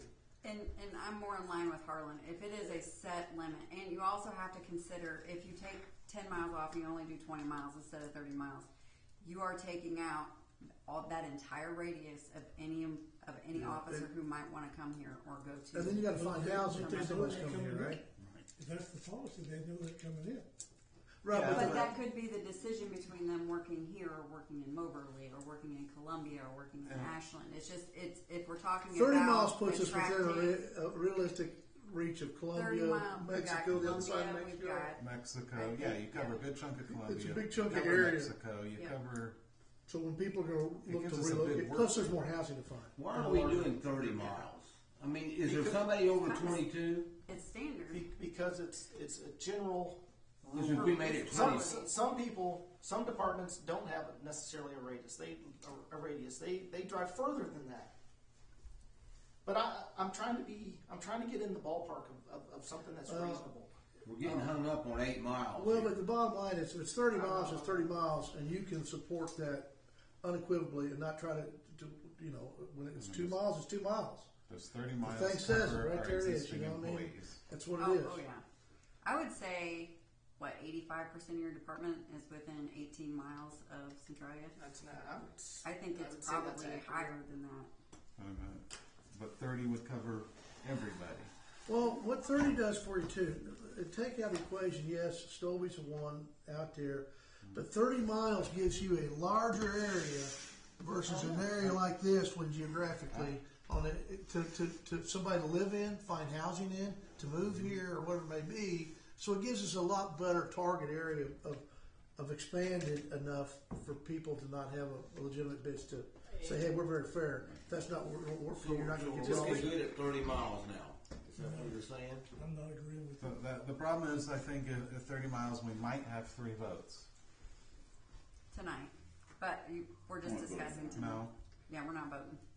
I understand that, but Yeah. the other individuals who aren't here would be a no Right. with 30 miles.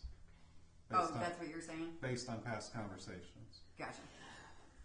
So that's why if it sounds like if we're stuck on 10 miles, I mean, that's not a lot.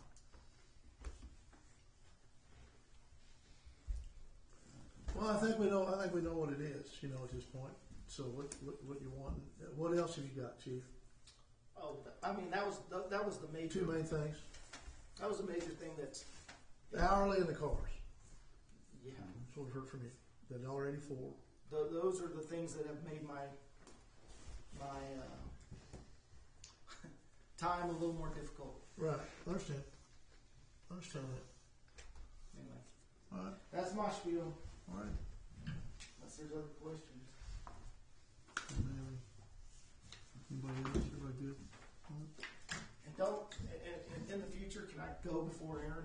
Sounds I'm like you sorry. have to ask I really first. did not know if he was going to talk that long. So Doing a good job. I would have let you go first. I mean, Yeah. Well, we You know, appreciate you. We do. you're doing a very good job. We appreciate you. All right. Have a good night. Thanks, These Howard. cookies. How do they come back to me?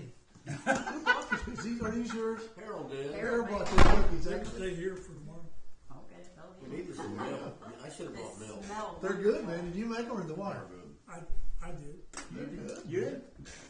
They're good. Oh, So what else do you have for us, Sarah? Huh? What else do you have for us? Okay, so hopefully what I have to talk about won't be as much as those guys. I did not anticipate that we were going to talk for an hour and 45 minutes on police, water, and sewer. Okay, so I have an update on the comprehensive plan, and I've talked to Sydney to try and get an idea, because I have no idea how to budget for this thing without even starting on it. So I got an email from David Bach, our comprehensive plan, looking at starting. They're supposed to wrap up Boonville by the end of March.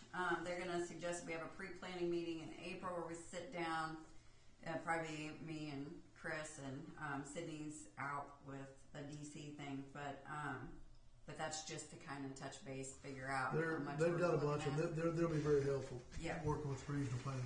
And I Is did the same verify- group who helped in the past? Yeah, they did it. So they're familiar 8 years too. ago. They did 8 years ago. Yeah. So, Sydney says that because I wanted to verify with her, we would not have to go out for bid on this because we're members of the RPC, and this is just a That's right. service that they do that we will just go through them for. So, but looks to ramp up with real planning meetings into May, early June. So we'll get that going. So keep that in mind. Sydney says that she's seen $25,000 to $50,000 budgeted for comprehensive plans. She's just not sure how Midmo RPC does it, if it's like half up front and then half when they finish. So I've got to get that figured out, but I'll probably look at what we've got going on in the budget to figure out how much we want to. Do you want me to reach out to him and take that off your plate and get with the lady that kind of oversees those Jennifer? and get the numbers to you? Yeah. It's one less thing you'll have to do. I can do that. Okay. I can get David a call and find out what the typical cost is for one like ours. They just did Boonville, right? Yeah, that's what they're wrapping up Yeah. right now. Just finishing Boonville up, so we know ours wouldn't be more expensive than theirs. I mean, I'm pretty sure. So. The other thing I'd like to talk about is the 1% sales tax initiative. We're getting to about the middle of February. We really need to kick it in gear and start talking to people about what this 1% sales tax increase would mean for the city. I am not real hopeful. I'm just going to be really transparent. We live in a very negative environment for taxes right now. Absolutely. Can you send us out like a bullet list on the 100%. topics that I've we already need? been Can we talk working about on what it. we can't talk Yep. about? Yeah, I've been you working can't. on that. You Yeah, can you just gotta inform watch what you say. education. All you can do is educate and inform. You can't. Well, we need to kind of But maybe I'm know what done we. playing the game of, we can tell them what is going to happen if we're not able to have a steady revenue. Can where you- we are going to, we're going to start seeing, less police officers, or what are we going to do with our volunteer fire department when we can't support them anymore? Those types of services. Well, give us a cheat list, and I'll I talk do to that. Rotary people Well, like that. it goes to general, so whoever's in the general budget. It's That's what's gonna police, be fire, Well, I know that, but there's some things Which we is cannot. police, Sidewalks. police, fire. Yeah. Yep. So I was talking to Dr. Chancellor, and he said that he attributes, and not just here, in his previous job, he attributes most of his success in passing bonds and all of the stuff that he's done He's good at it. to going and having coffee talks. Like in the week prior to being at a business, set it up. So he was like, so say I'm here. I'm going to work with the Book and Bean to ask him if I can use a table and leave some flyers out. And he would leave flyers the week before to say, I'm going to be here to talk about this, on this day at this time. And then he would be there. And he would do that for several days. He would be there. And he said that it took the old farmers forever to come and talk to him, but he'd be there for 2 hours. They'd finally all come to the table at the same time. They'd be over there whispering and talking amongst themselves, but then they'd finally come over, and he said they had some really good conversations. Some of them he never sold, but there's still a couple of them who still call and talk to him to this day, because even if they didn't meet eye to eye, they understood what he was asking for and eventually voted for it because it was important. So, I'm really thinking about doing something like that. Obviously, we can't have a quorum when we do something like that. But what if we went out to the Senior the senior center. center is a good place to go to the birthday party. The senior Once a center, the old folks home, Have a on birthday party Wiggum once a when they month. have their birthday club thing, Gotta have a whatever. dinner. But yes, Rotary. But the problem with like Rotary and Kiwanis, a lot of them live outside of town. Who's affected with the sale? Who's voting I on it? think- Just the city of I need to Centralia? verify with the county, but I think it's our zip code. Really? That opens it up a lot. I mean, the old Who was farmers that? are going to be It involved does. in that then. You So think it's the if zip it's the code? zip code, because it's a sales tax. No, they're not registered in the city limits. A farmer is not registered in the city limits. No, but this is Unless a they sales live here. tax. We need to find that out. The That's school would that's have a a sales quorum, tax but they in would be part Centralia. of it. But you register your sales tax with your zip code. And you buy in the zip The code. people voting in Centralia are Centralia residents. Right. But we shop online. And when you shop online, and I know we don't have a use tax, so that part doesn't count for us. But the way that it's affected is you put your zip code in, that's the tax bracket you're paying. So if you got a little store right outside the city limits and you're selling things, this goes. They have to do it too, don't they? But I don't know that they pay our 2.5. No. They I see don't. what They're you're outside saying. the They city pay the limits. county. No. They pay the They county. pay the State, county. state So county. then it's just you need to find out though, and find out who votes on this. It's likely our city residents, so we're gonna have, I don't know, we might get a lot of people out because if it's a tax vote, but It's just we've got to get the older crowd. The too. the seniors are gonna go vote. They're the Oh, most yeah, they regular will be voting there. constituency you have. And So I they're the don't- ones to talk to. I And don't they're the ones know. most I affected need by to talk to the 1% chamber in to their see mind. if they'll be on board with this, but we don't have a use tax. We already have an issue with people buying most of their stuff online anyway. So if we make our sales tax even more than it is what they have to pay online, it's going to hurt our business owners. So I really think this one's going to be a hard sell. people are already. Oh, yes. On I guess. Facebook, Thank you it's to brutal. KMIZ. It's brutal on Facebook. Yes. They're already talking about it. Yes, it Oh, is. yeah. Bad. Yeah, good. I saw It's bad. 85% bad. Yeah.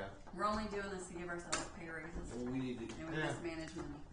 So we got to figure out what we're comfortable saying is the negative if this doesn't pass. Well, we And can't that's say part if of the- this doesn't pass, you're not going to get this. So it is definitely the way that we have to word it.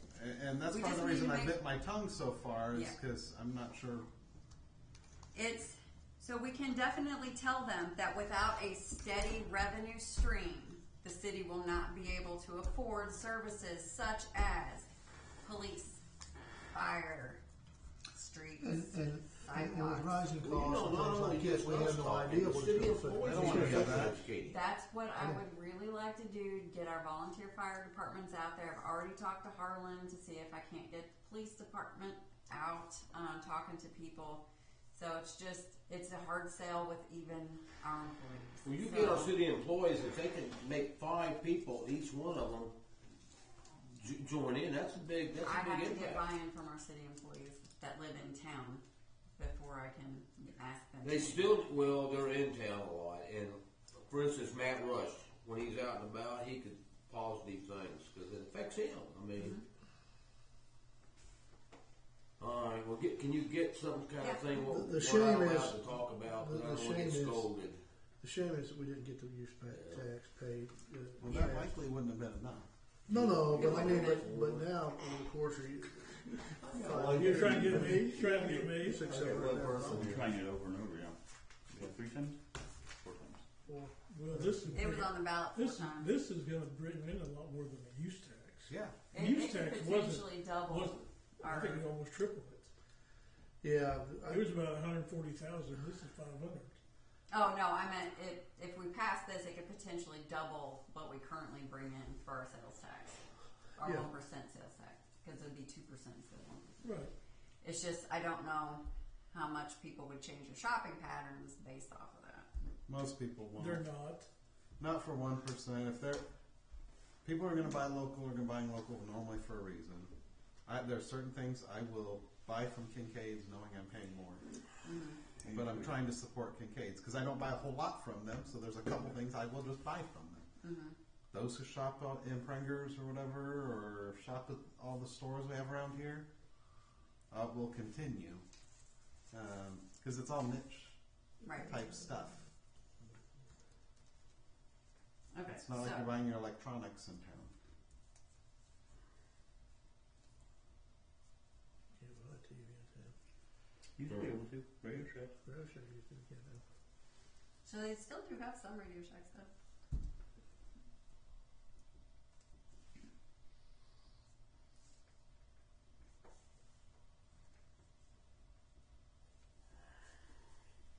Is this where I say I make a motion we adjourn? No. Okay.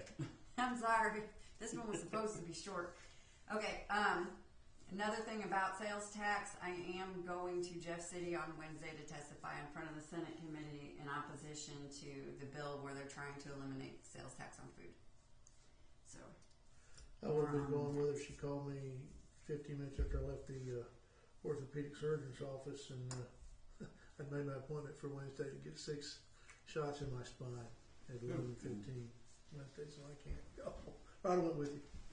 But it sounds like Janet's gonna be there. I don't know Good. if she'll be in there, but, and, Kip is also in opposition. He emailed me back and said that he's not gonna be there that day, but he is also, the county is in opposition of, that bill, so, and he's at the Capitol quite a bit. So if this is allowed to come outside the committee, I do anticipate that we'll also have the county's backing to try and fight this. Why wouldn't we? Yeah.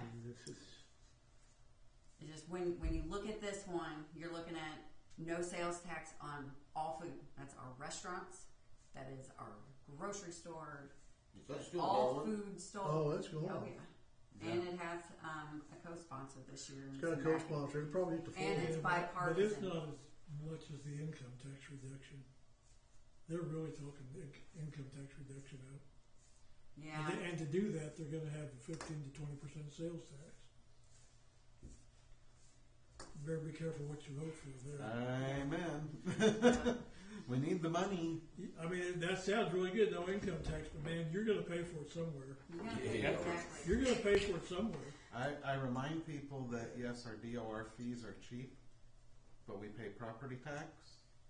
When I lived in Iowa and when I lived in California, didn't pay property tax. But But it the paid an tag's on arm the and a car. leg Let me for tell you, tags every in single Nebraska, year. Yeah. in Nebraska, you don't pay a personal property tax, but you pay what's called a wheel tax. And when you go to get your car redone or first time Yeah. done, it's like hell. Back in the '80s, it was like a $400 fee. I And you remember paid your tax. It $600. wasn't sales tax. I mean, I it was- remember $600 on a minivan, and that was cheap compared to the SUVs. And I lived in California in 2008 is when I left, just to put in perspective. In the European countries, they're doing it by mile. So is what they're looking at. I think some of them have adopted it, but it's you pay based on how much you drive. Oh, Lord. Yeah. I'm in trouble. You just say, yeah, you would be. You know, Okay. So, What's okay, next? so moving along, I have been working with Sydney on the tiered rate structures. She's doing research for the electric because it's going to be a little more tricky. Plus, with the unknowns of what we're doing, that doesn't make it any easier either. So this first one is for the water rate study. It is not going to be. You guys are not going to like it. It took my breath away when I read it. I was like, her findings for this year. We need to do an overall increase of $1.54 per 1,000 gallons. And we knew last year when we set it at 6, we were already setting it low, and we were going to be behind the ball for this year.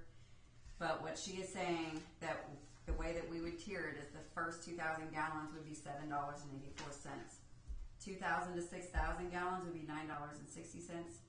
6,000 to 12,000 gallons will be $12.83, and anything over 12,000 gallons is $17.13.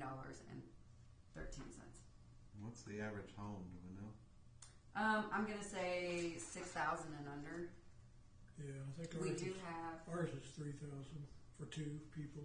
Yeah, because I'm thinking mine's in that 2 to 3 range, except when I'm watering You a pay lot during the 50 summer. gallons a day per person. I say in the summertime, especially the homes that are, this will upset the homes that have sod because they have to water a lot. But that's their choice to have the sod. They have what? Sod. Yeah, I So don't water the my watering grass. can get very, very, very. I, Oh, yeah. I water my vegetables, but I don't water my grass. Yeah. And I know my water bill goes up. The biggest increase is the demand charges. So. Right now, so now the base rate is what now, $6? So the base rate, well, okay, so Is that the $1.54 increase, the base? yeah, because right now it's $6. Okay. Or is it $6.50? I don't know what it is. Does she have it? so here's the base price here. For example, monthly water bills. Just the base play for Well, 2 people. that's the meter charge. That's Right. your base meter charge that you pay every month. That's what I'm saying. Yeah. And she wants that to go up to 33 from 34 basically from 30. Well, and she doesn't have that part done exactly right because our meter is done,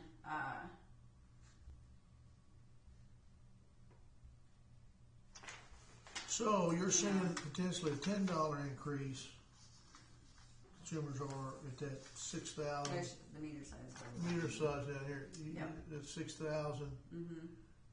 You're looking at 60,000 gallons or less. That's $10, and you're looking at 14. So you're talking about your bill going up $15 Mm-hmm. For residents. for residents. The schools, Hubble, They go way up they're there. looking in pretty good sizing. Demand. Yeah. The demand volume. So,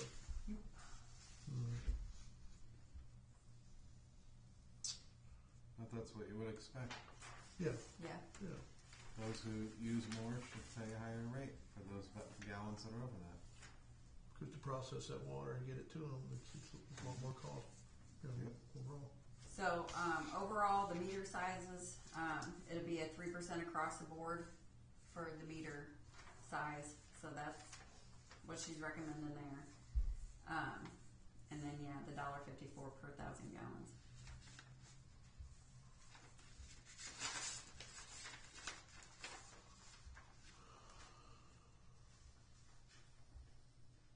And yeah, we did say last year at least got us moving in the right direction and would cut some of the red. Soften the blow and soften. We knew we didn't have all of our. We weren't even paying costs. No. Yeah, We weren't no, we even weren't. paying costs. And we still weren't. And we knew that, but we knew we at least We had to made an meter it in, adjustment no to pun gain it. intended, to the people. We couldn't hit them with it all at one time. Yeah. Yeah, last year's adjustment was at least to get us part way, and So what we knew we were going to have to do now. yeah. Okay. And then the sewer So rates.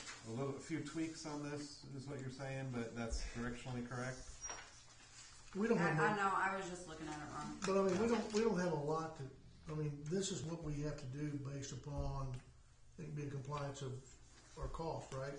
Overall. In order for us to be flush so that we are able to Right. save money and put it in our reserve account the way that we're supposed to and be able to pay for our system and the future of our system, yes, this is what we need to do. Right. I mean, so I mean, Yep. this is kind of not a whole lot of discussion. We discussed it last time and decided to chop it down some, but Okay, this was coming.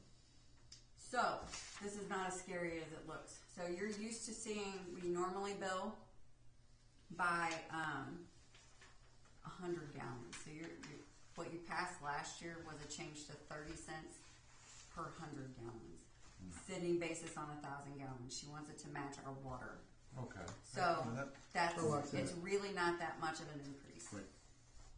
oh yeah, because that would be what, But- 12 cents. Based on our earlier discussion, though, we probably need to have another $100,000 to pay for getting the lagoons back in. So I'm going to give that information to Sydney. I don't think it's going to increase this that much. I really don't. But we need to figure that in here. Right. We need to start building that in here. Increase this with the budget. that we Because those have. costs are Yeah. going to start Yes. potentially this coming Yeah. year. Or we're never gonna get anywhere. Because those are going to become. I mean, if we think about it, maybe $100,000. Well, no, $400,000 a year when you roll the trailer and Right. And then when you take it and you divide that out by month and then by yeah. I mean, customers, it the won't totes, increase this the much. totes at $5,000 a month are cheap, but yeah. the trailer's 30,000. Yeah, that's Yeah. 400,000. That's what I'm saying. It's gonna 400,000 change. a year Dramatically. About 420, 425. for ballpark. Yeah. But you'll know better this time next year how they're working. how the totes. Yeah. But we know there's going to be cost. I mean, without question, because we haven't been doing anything to maintain or keep them up or keep current and PM them. So yeah, we know that's So coming. even if we think this year we're only going to spend 40,000 We're or not gonna whatever, come close. 65,000, sorry, Mhm. for the small one, Mhm. maybe we need to add another penny. Well, and we're going to have to do the same with the water. If we're going to do $250,000, we need to figure out for the lime pond. We need to figure out what that's going to look like. If we're going to do it every 5 That years, all so needs we to be can in start. Yeah. That So all needs to be in here. this is just right now today how she figured it. We've just been looking Whatever. at producing water. Yeah, but she isn't aware of these numbers he just, Right, he hears Correct, it tonight, so yes. she needs to bring that into the equation. Yes, yep. Because if we're gonna do this, we need to do it one time. Yes. I mean, I don't wanna be going back to the well, no pun intended there either. But to, you know, I mean, these people are gonna be out of their mind with 22.5%, 20.2.7% on the increased revenue on the sewer. That means it's going up that much to the taxpayer, the citizen, and you got 17.1 over here. So between those two things, they're gonna be paying, you know. Yeah, but Yeah, you need the to give city her was the in the figures. red. and No, I'm not. I'm just saying. I I'm know. just saying. I I would know. just say go ahead and let them go crazy. The thing is, And you bitch say, that we get the other built in right now. yeah, Let's do it you're now. saying you don't want to go back to the well again, but every year we have to reevaluate these. Oh no, we do. But I mean, we might as well. We know these costs that are coming. We need to build Yeah. them in now, to where it's more less of a margin for us to have to There's go gonna be get. fixed costs, so. She needs to reanalyze this. Yeah. Yeah. We're not gonna like it, but I just needed direction from you guys on what we were doing with the water and wastewater before, like I said, it takes quite a bit of time and number crunching to get these vetted out, so we get that worked out and then Good. we'll get new rates out and we'll go from there. Trash is going up 2.5% again, so that'll be passed through. I mean, that's, Yeah. um, That's what stinks about those evergreen contracts that you have that say you're allowed that kind of increase. You're gonna get it every single year. well, and And nothing's you know getting what? cheaper, so. They're the only people that's doing the service. They won't even bid us. I know. Thank God it ain't 10% a year. Give it to mercy. I mean, Yep. So we've got some IT quotes back. There are things that need to be upgraded. I am not saying we are going to do all of these because we've got something in the works that for the police department. So the cost for their server cleanup and moving. So right now, all of their stuff is in the garage. David knows right where it's at. Wires everywhere. It's unsecure. It is. I do not understand why that was ever built that way, but that's where it's at. It needs to be brought into Their the police computer equipment department. is in the garage. No, they're networking. All their network and Network. server and all of No, that. the server's not in No, the the garage. server's not out there, Right. but all the Oh, wire, is it an everything old is out school there. wiring type thing where you Yeah, they did a punch down. Oh, golly. It's a mess. it's crazy looking. So, in order to get the network brought over from City Hall, they're going to run it up the tower right there, and then down into the dispatch, and then they're going to get everything $52,000. I'm how many? not saying we're going to do it. 52,000? $52,000 is That's what really our IT company is quoting us. We can go out to bid on all of this. We do not have to use them to do stuff like this. Most of the cost, I mean almost half the cost, is the wire drop. We can hire BTS services from Mexico. Yeah, to come BT. in. Yeah, they have Columbia, but Oh, yeah, Columbia. yeah. But BT services can do it. And Brad, he's a good guy. yeah. I would say you gotta look at something else, cause having seen the quotes for wire drops at Hubble, that's an arm and a leg for that. Yeah, that's what I'm saying. There's no way. So that that's not going to be accepted for this year, 100%. Plus, we're looking at, and I need to talk to you because I do have that information now. But with our lot that we have and future plans, if we're able to make it work, where we could get a new joint public safety building in the next 5 to 10 years, so we want to pump that much cash into fixing something like that, where we could just hang on, do what we're currently doing, and focus on, what we can do with that. Build a reserve for that. Yes. Yep. So that's what I'm thinking there. We've got every year we upgrade 20% of our workstations so that we're constantly rolling through it. So that quote for this year is $14,000. That's for 9 new workstations. Workstations for all the offices and everything we have That's everything we have. That's in all offices. Yeah. Right. That's not bad. That's not good. Crazy. The City Hall server room cleanup, it's not the best place to have those things in there, where they would come in, do the wire management, put in a new cabinet, and fix it, straighten it up upstairs and put that in a cabinet also. That way it can't get water on it and stuff like that. $10,000. They really like $10,000 numbers. The wireless network upgrade. So you know how we're doing the new financial utility billing software and all of that this year? That is all on the cloud. So they're telling us that we're going to need to do a wireless network upgrade in order to support that so it runs the way that it is supposed to. Yeah, but you normally hit it using wireless, though. You were wired. Yeah. Right. So why does wireless need to be upgraded for that? Because our guys are going to be, this is also out in the shops. They're going to have access to all of this out in the shops. But not wirelessly. It'd be a wire there, and then they'll have the access there. They're not wirelessly going to come. I mean, their signal's going to come all the way back to City Hall from wherever they're at, right?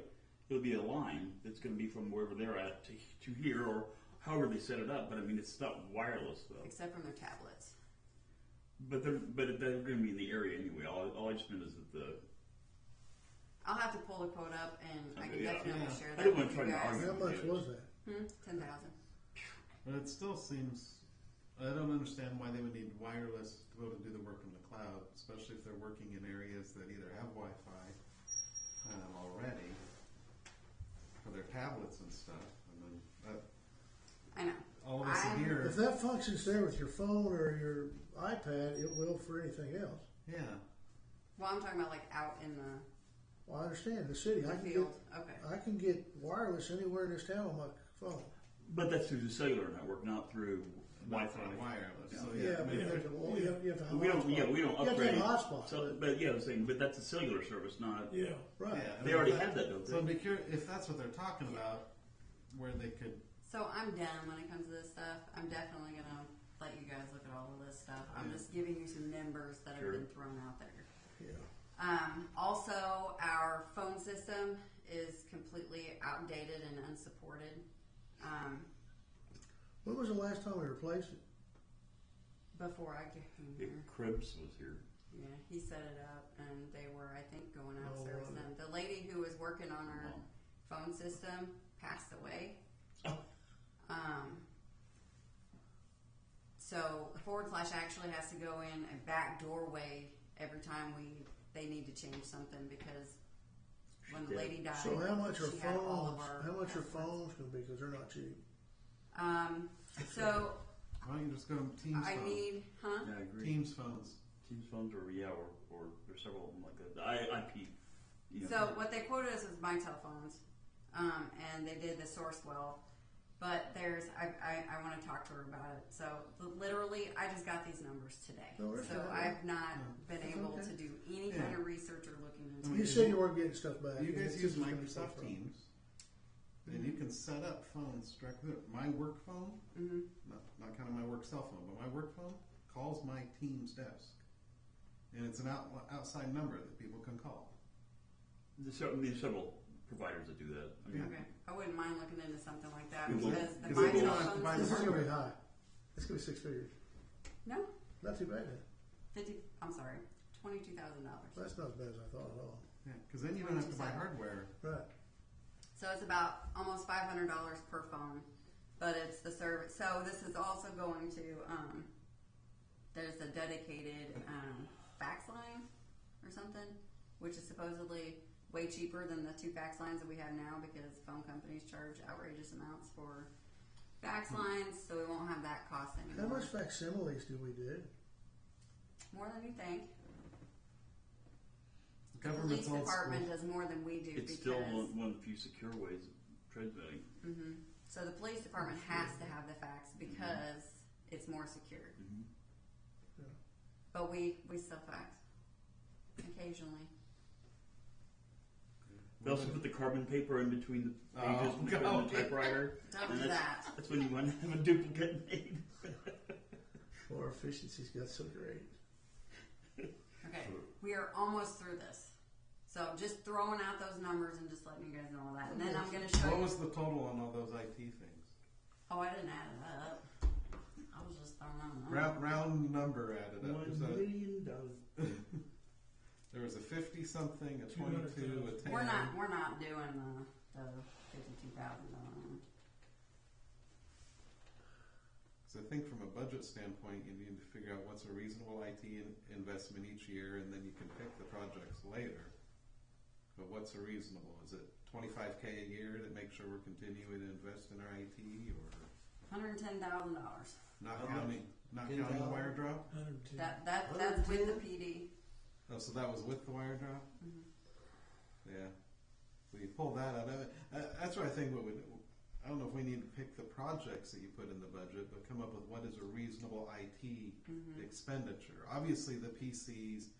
Every year we got to spend. That's one of those. That's just like life we were cycle. talking about The lagoons are cars. Yeah. I think that's life Yeah. cycling, right? Yeah, Yeah. that's Yeah, we don't want to replace 50 to 60%. That'd be a standing. one year That'd be a because they'll standing break. budget item for every year that Yeah. we're going to replace Yeah. another 10 workstation. Yeah, you gotta have it. You got to have that. But beyond that, is it 30? Is it 40K you put in, and then pick the projects depending on what's prioritized for the year?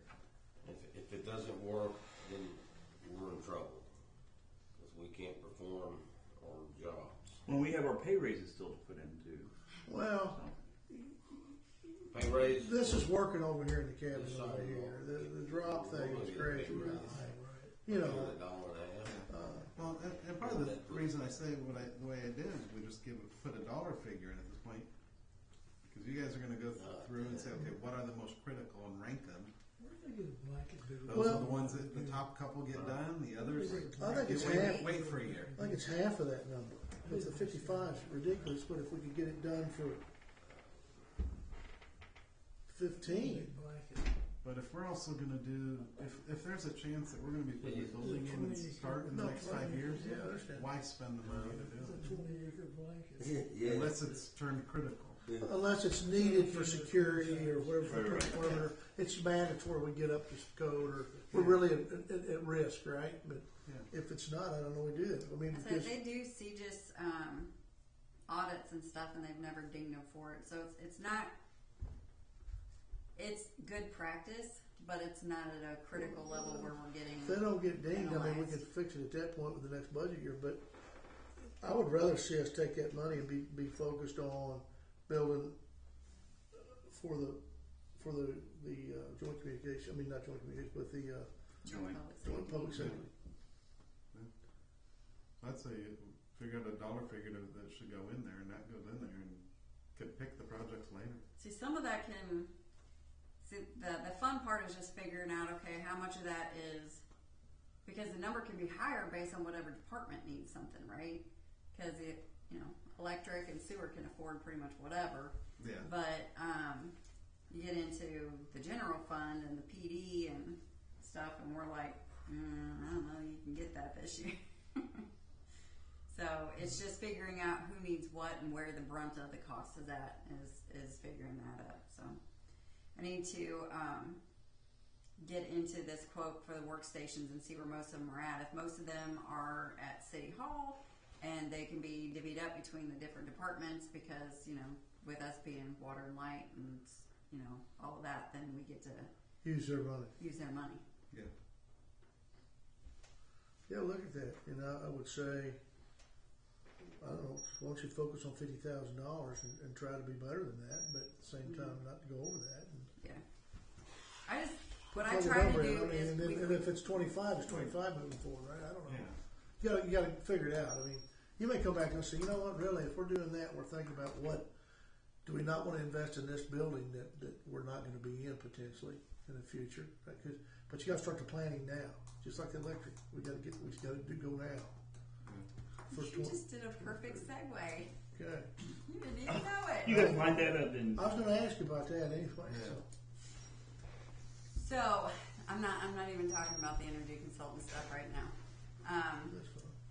So Clayton and Matthew came and talked to me, and we knew that this was going to be an issue. We've been talking about it for about a year. So we had a SCADA guy come and talk to us, and we were thinking, we're all very naive in this process. But okay, so our SCADA system is currently being ran from a Windows 7 computer. Holy buckets. That's not on a network. It cannot be accessed remotely.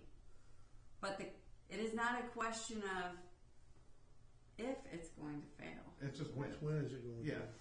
So, this is we need to start planning for it and taking action now. Our original quote was around $40,000, but apparently that's just for the computer. We are not done working on this because I did not get a breakdown of this cost from this guy, but I will tell you that the SCADA upgrade back in 2000, it was between 2010 and 2012, was like $190-some thousand. That's not bad. Hell. Huh? It's $250,000 now. Oh. So, They got money, don't they, the electric department? yeah. The electric department's still supposed to be saving for substation. No. So we did talk to him. We could do it in 2 years. Yeah, We the thing could that's- do a 2-year rollout. that's So not we out. could do one with like the only problem is that number doesn't include what we would have to work with to get Wi-Fi's and stuff put in the substations so that they can remote access So potentially could be $300,000. or more. I don't know what that will cost. So it's going to be a little bit pricey. So I just want to throw that out. We knew that. I mean, we talked about this before. Yeah. So SCADA system's a definite. We got to do it. But good news, we can do it over 2 years. What is SCADA? It's after 9 o'clock. I'm brain dead. So SCADA is a system that literally runs our substations. Okay. It's going to Okay. track where our circuits are at, and Okay. loads, and all of that. Okay. The water department has one for the Tell, water system. tells you where it can give The you all water kinds of too low information and, back. Loads, the peak loads, areas where you're seeing a drain on the electricity. So you can kind of. So how much time do we have on this one? I mean, we gotta act We're now. rolling the What's dice that? every day. I'm putting it in place for this upcoming fiscal year, so you're going to see it. This really 26, isn't. 27. You guys do have decision-making capabilities here, but this is me telling you that your vote should be yes on this. Well, if we're running off a Windows 7 computer, I was trying to say Well, that but you can do quietly that. over I mean, recording.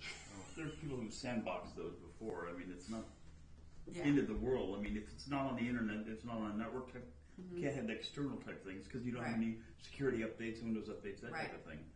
But and that you also can't- means that I'm sorry. Sorry.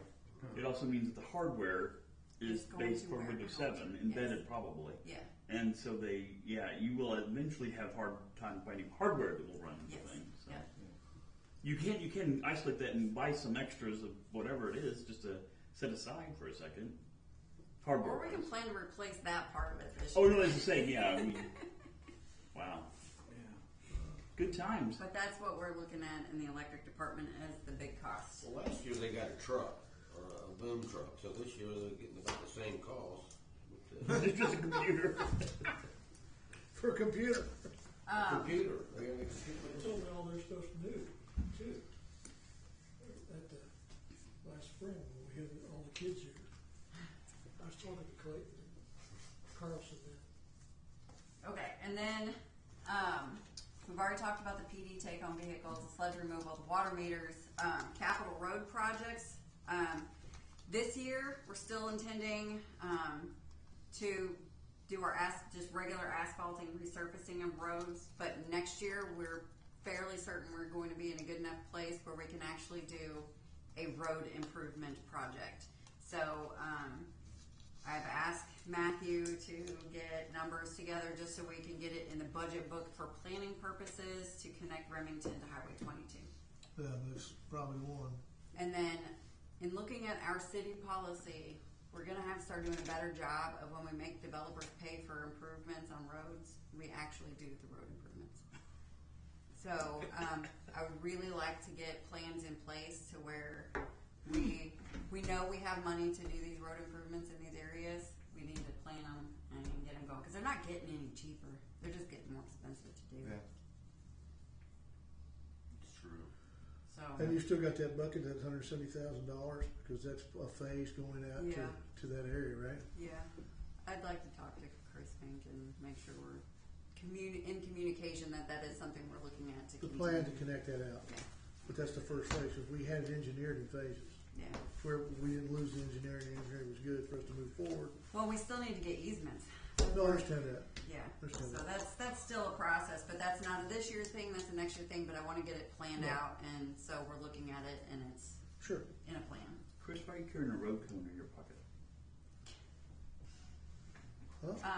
Why are you carrying a road cone in your pocket? Another thing I want to talk to you guys, and I'm so sorry. The color. Really thought we were going to get out of here earlier today. Is these radios that you heard Denny talk about earlier tonight, these 800 gigahertz radios? Okay. So these are the radios that they're talking about that are $8,000. They're very expensive radios, and the Joint Communications is moving to that. They're going to leave our current radios on for at least, I think, 2 years, maybe Well, longer we need than to start that. switching to them. Well, here's the thing, because of the 911 tax, first phase radios, mobile and stationary, are being bought for us. The PD will have Good. these radios. Okay. The fire department has these radios. The fire Right. department is not to exceed $233,000. The police department, I believe, is around $190,000 that we're getting I'm at waiting no for the cost to but. us. We have to replace them when they go bad. So we are going to have to start building that 30%. replacement cost Well, into our kind budget. of like you do for the workstations. Yes. You have to have some money set in there. Yes. Just 16 I just grand think that or we something. need to That's have 2 an a year or emergency something. fund. You know. 20%, Yeah. equivalent to replace 20% every year after we get them. And just Yep. Yeah. whether we spend it or not, we need to set that money aside. And That'll Because be we set might aside have to do 40%. because for one year we may replacement. use 15%, but the next year we may need more than that. yeah. Yeah, Yeah. absolutely. So I don't know what the lifespan of those is. Like the police department, Harlan is very good about getting used equipment for us for free. Like the MDTs, he's getting this for free. We have gotten radios from Columbia for free. So That's I part of don't networking, see that yeah. happening with $8,000 radios, but No. we could possibly buy used radios, at a reduced cost. So we'll just see how that goes. But it might be nice to have a couple of spare ones in the future, to where if Everything. one goes down, you could use it, right? I mean, so yeah. So we have that. I'm not going to bore you with some of this little smaller stuff. I do want to talk to you about health insurance rates. Trash that. I did ask for an explanation from Myrma for our increase this year. We did increase the max this year 15%. So I asked him why. So in 23 we saw 76% loss ratio. 24 it was 100.77, and in 25 it was 120.38. I believe in talking to some of our employees that it's the weight loss drugs that are really hitting What? the weight loss drugs, Oh, the GLP ones. Weight loss drugs. What's that? GLP ones. They're very expensive. Very expensive. They're meant for diabetes. Oh, you're originally. talking about for cost. Yes. Okay, yeah. So That's driving up the that's health what's insurance. driving up our. Yeah, but most people, you can't get that prescribed hardly anymore by a doctor. I mean, now I don't think. I mean, that's what everybody's All you saying. have to do is Just meet call the- Roe or any of those companies that advertise. Well, No, those no, aren't but those aren't covered by. They don't take insurance. Yeah. So Yeah, they do. Some do, some don't. See, it's So- on commercial even. with Myrma, that's not covered. Mm. They'll cover certain weight loss drugs like Wegovy, Ozempic. If they'll cover it as a diabetic drug the way they do, but if it's used as weight loss, then it's a different way. But I believe you have to have a BMI of like 35 or 36, and with comorbidities. So you said it bumped up. How much was that in a dollar figure? How much did that? Do you have? So, employee-only insurance went from $739 a month to $850. And that's just the next year coming up, just 1 year. That's right now. Yeah. That's starting $111. January. Employee spouse went from $1367 to $1572. 20%. Well, went up 15%. And it's never going to go down. So I mean, it could, because we're in a pool. If we got healthier as a pool, our rates could go back down. So you mean a pool? You're talking not just other, Not other, just other Centralia. Yeah, there's other over cities. 90 cities in our pool. So and- it probably wasn't us, but maybe cause it was the No, rest. They said us? this is ours, yes. So we ticked off the whole pool. How many of No. these people we have compared to the others? How do we rank on that? I mean, Everyone has seen increases because of certain So things. you're gonna talk so. to the employees and scold them or what, or? No, you I'm can't. not gonna do that. It's just, Come on, darn. No, scold, we don't need a lawsuit. scold them. Give them a good scolding. most Yeah, of pull your us medical records. Let's go through it out loud with everybody. wanted to let you guys Exactly. know that the health insurance You cost could has be gone up honest. this year and that it's gonna hit each department differently. So, you'll see those numbers in the budget as well. Well, we're gonna have a big, it's gonna be a big increase. Once it hasn't affected us overall, you figure. It's, huh? Overall in our budget. I have not gotten that plugged in yet. Are It's we gonna be a gonna big move number. toward them Yes. paying part of their insurance? gonna be a big number, We guys. talked about We that have last. union negotiations this year. Huh? So we have union negotiations Per month. this year, so we'll need to So sit it's down and 100. say. So not for this next Executive fiscal session. year. It's, you know, We We need, need to move Yeah, I toward agree. that. we'll Nobody need to, pays 100%. it's gonna be almost $1,500 per person. we'll need to Especially sit for down the- in executive session and closed session to And the spouse is even discuss more all than that. that. Right. Well, the alderman's insurance actually went down. Okay, so let's talk about that. Are we gonna get like, not me, but the aldermen, are we gonna give them an increase of 10% of what they make a year? Oh, Harold and I's already talked about it. I think we're gonna donate ours back. It's, You know what? I got $1,500 and I got my receipt. I forgot what I told them, but I had paid. I'm mayor. I made $1,500 a year, and my taxes I paid in $1,300. Because of the 1,500? See, we don't have to Taxes? worry No, I told them take about, extra we don't have out. to worry about that. I remember Phyllis. I told her, I said, no, take all of it out, but you know, $50 or whatever. It wasn't even $50. It was $40 or something. It came back and I paid it a bunch. I know I got anything, but you guys deserve something. So if they're going to be saying we're thieving and carrying on and padding our pockets, y'all ought to be on it. Yeah. I will tell you that this board is one of the lowest paid boards. You don't have to in say that. And we appreciate it. We haven't had a raise since at least 2012 because I was on It's lower. Do we get like recognition in the state of Missouri for that? I mean, you You can get get recognition Promise from that the they're chamber. shaking those their idiots. We're doing this for true love of our Well, community. We actually are. We need to raise it so we can recruit more people to run against us.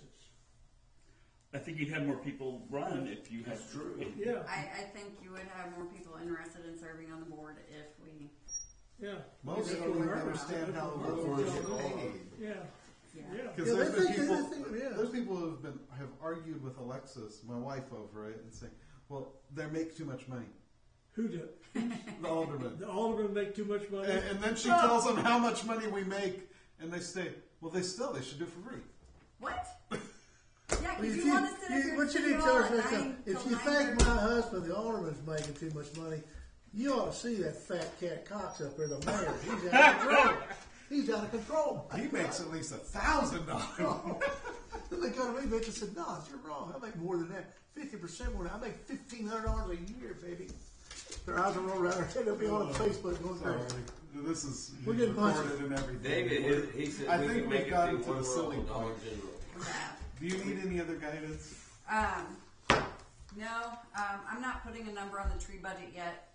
In keeping in mind that I know that it's priority, I just want to see where the general revenue fleshes out. We're going to have to stay pretty aggressive with that. We though. got, Yeah. yeah, we got to keep that up there. We ain't got much option. Yeah, but whether it gets done this next year or rolls into the following probably isn't a. Well, we're at least 3 to They're 4 gonna years keep to get it falling done, down. right? Yeah. Even at the rate we're doing now, it's still going to be Almost 3 4 to 4 years. Because we'll have ones that go I bad. mean, when Brett was here, he Right. said, well, the ones that are 7 this year will be He didn't collect up. 13 next year. Yeah. He didn't collect up anything to throw away. I mean, put to No, this was it all was open. open meetings. You guys- Okay. And all the water department issues that came up tonight, did Aaron bring all that to? Here. That's pretty impressive. Tara, Oh, that's that's the last right. of it? Yeah. Huh? Is that the last of it? It sure was. I make the motion to adjourn. Second, Sorry, sometimes. Chris? Got a motion and a second to adjourn. Oh, I'm sorry. All in favor? aye. All opposed? We stand adjourned. Thank you. Thank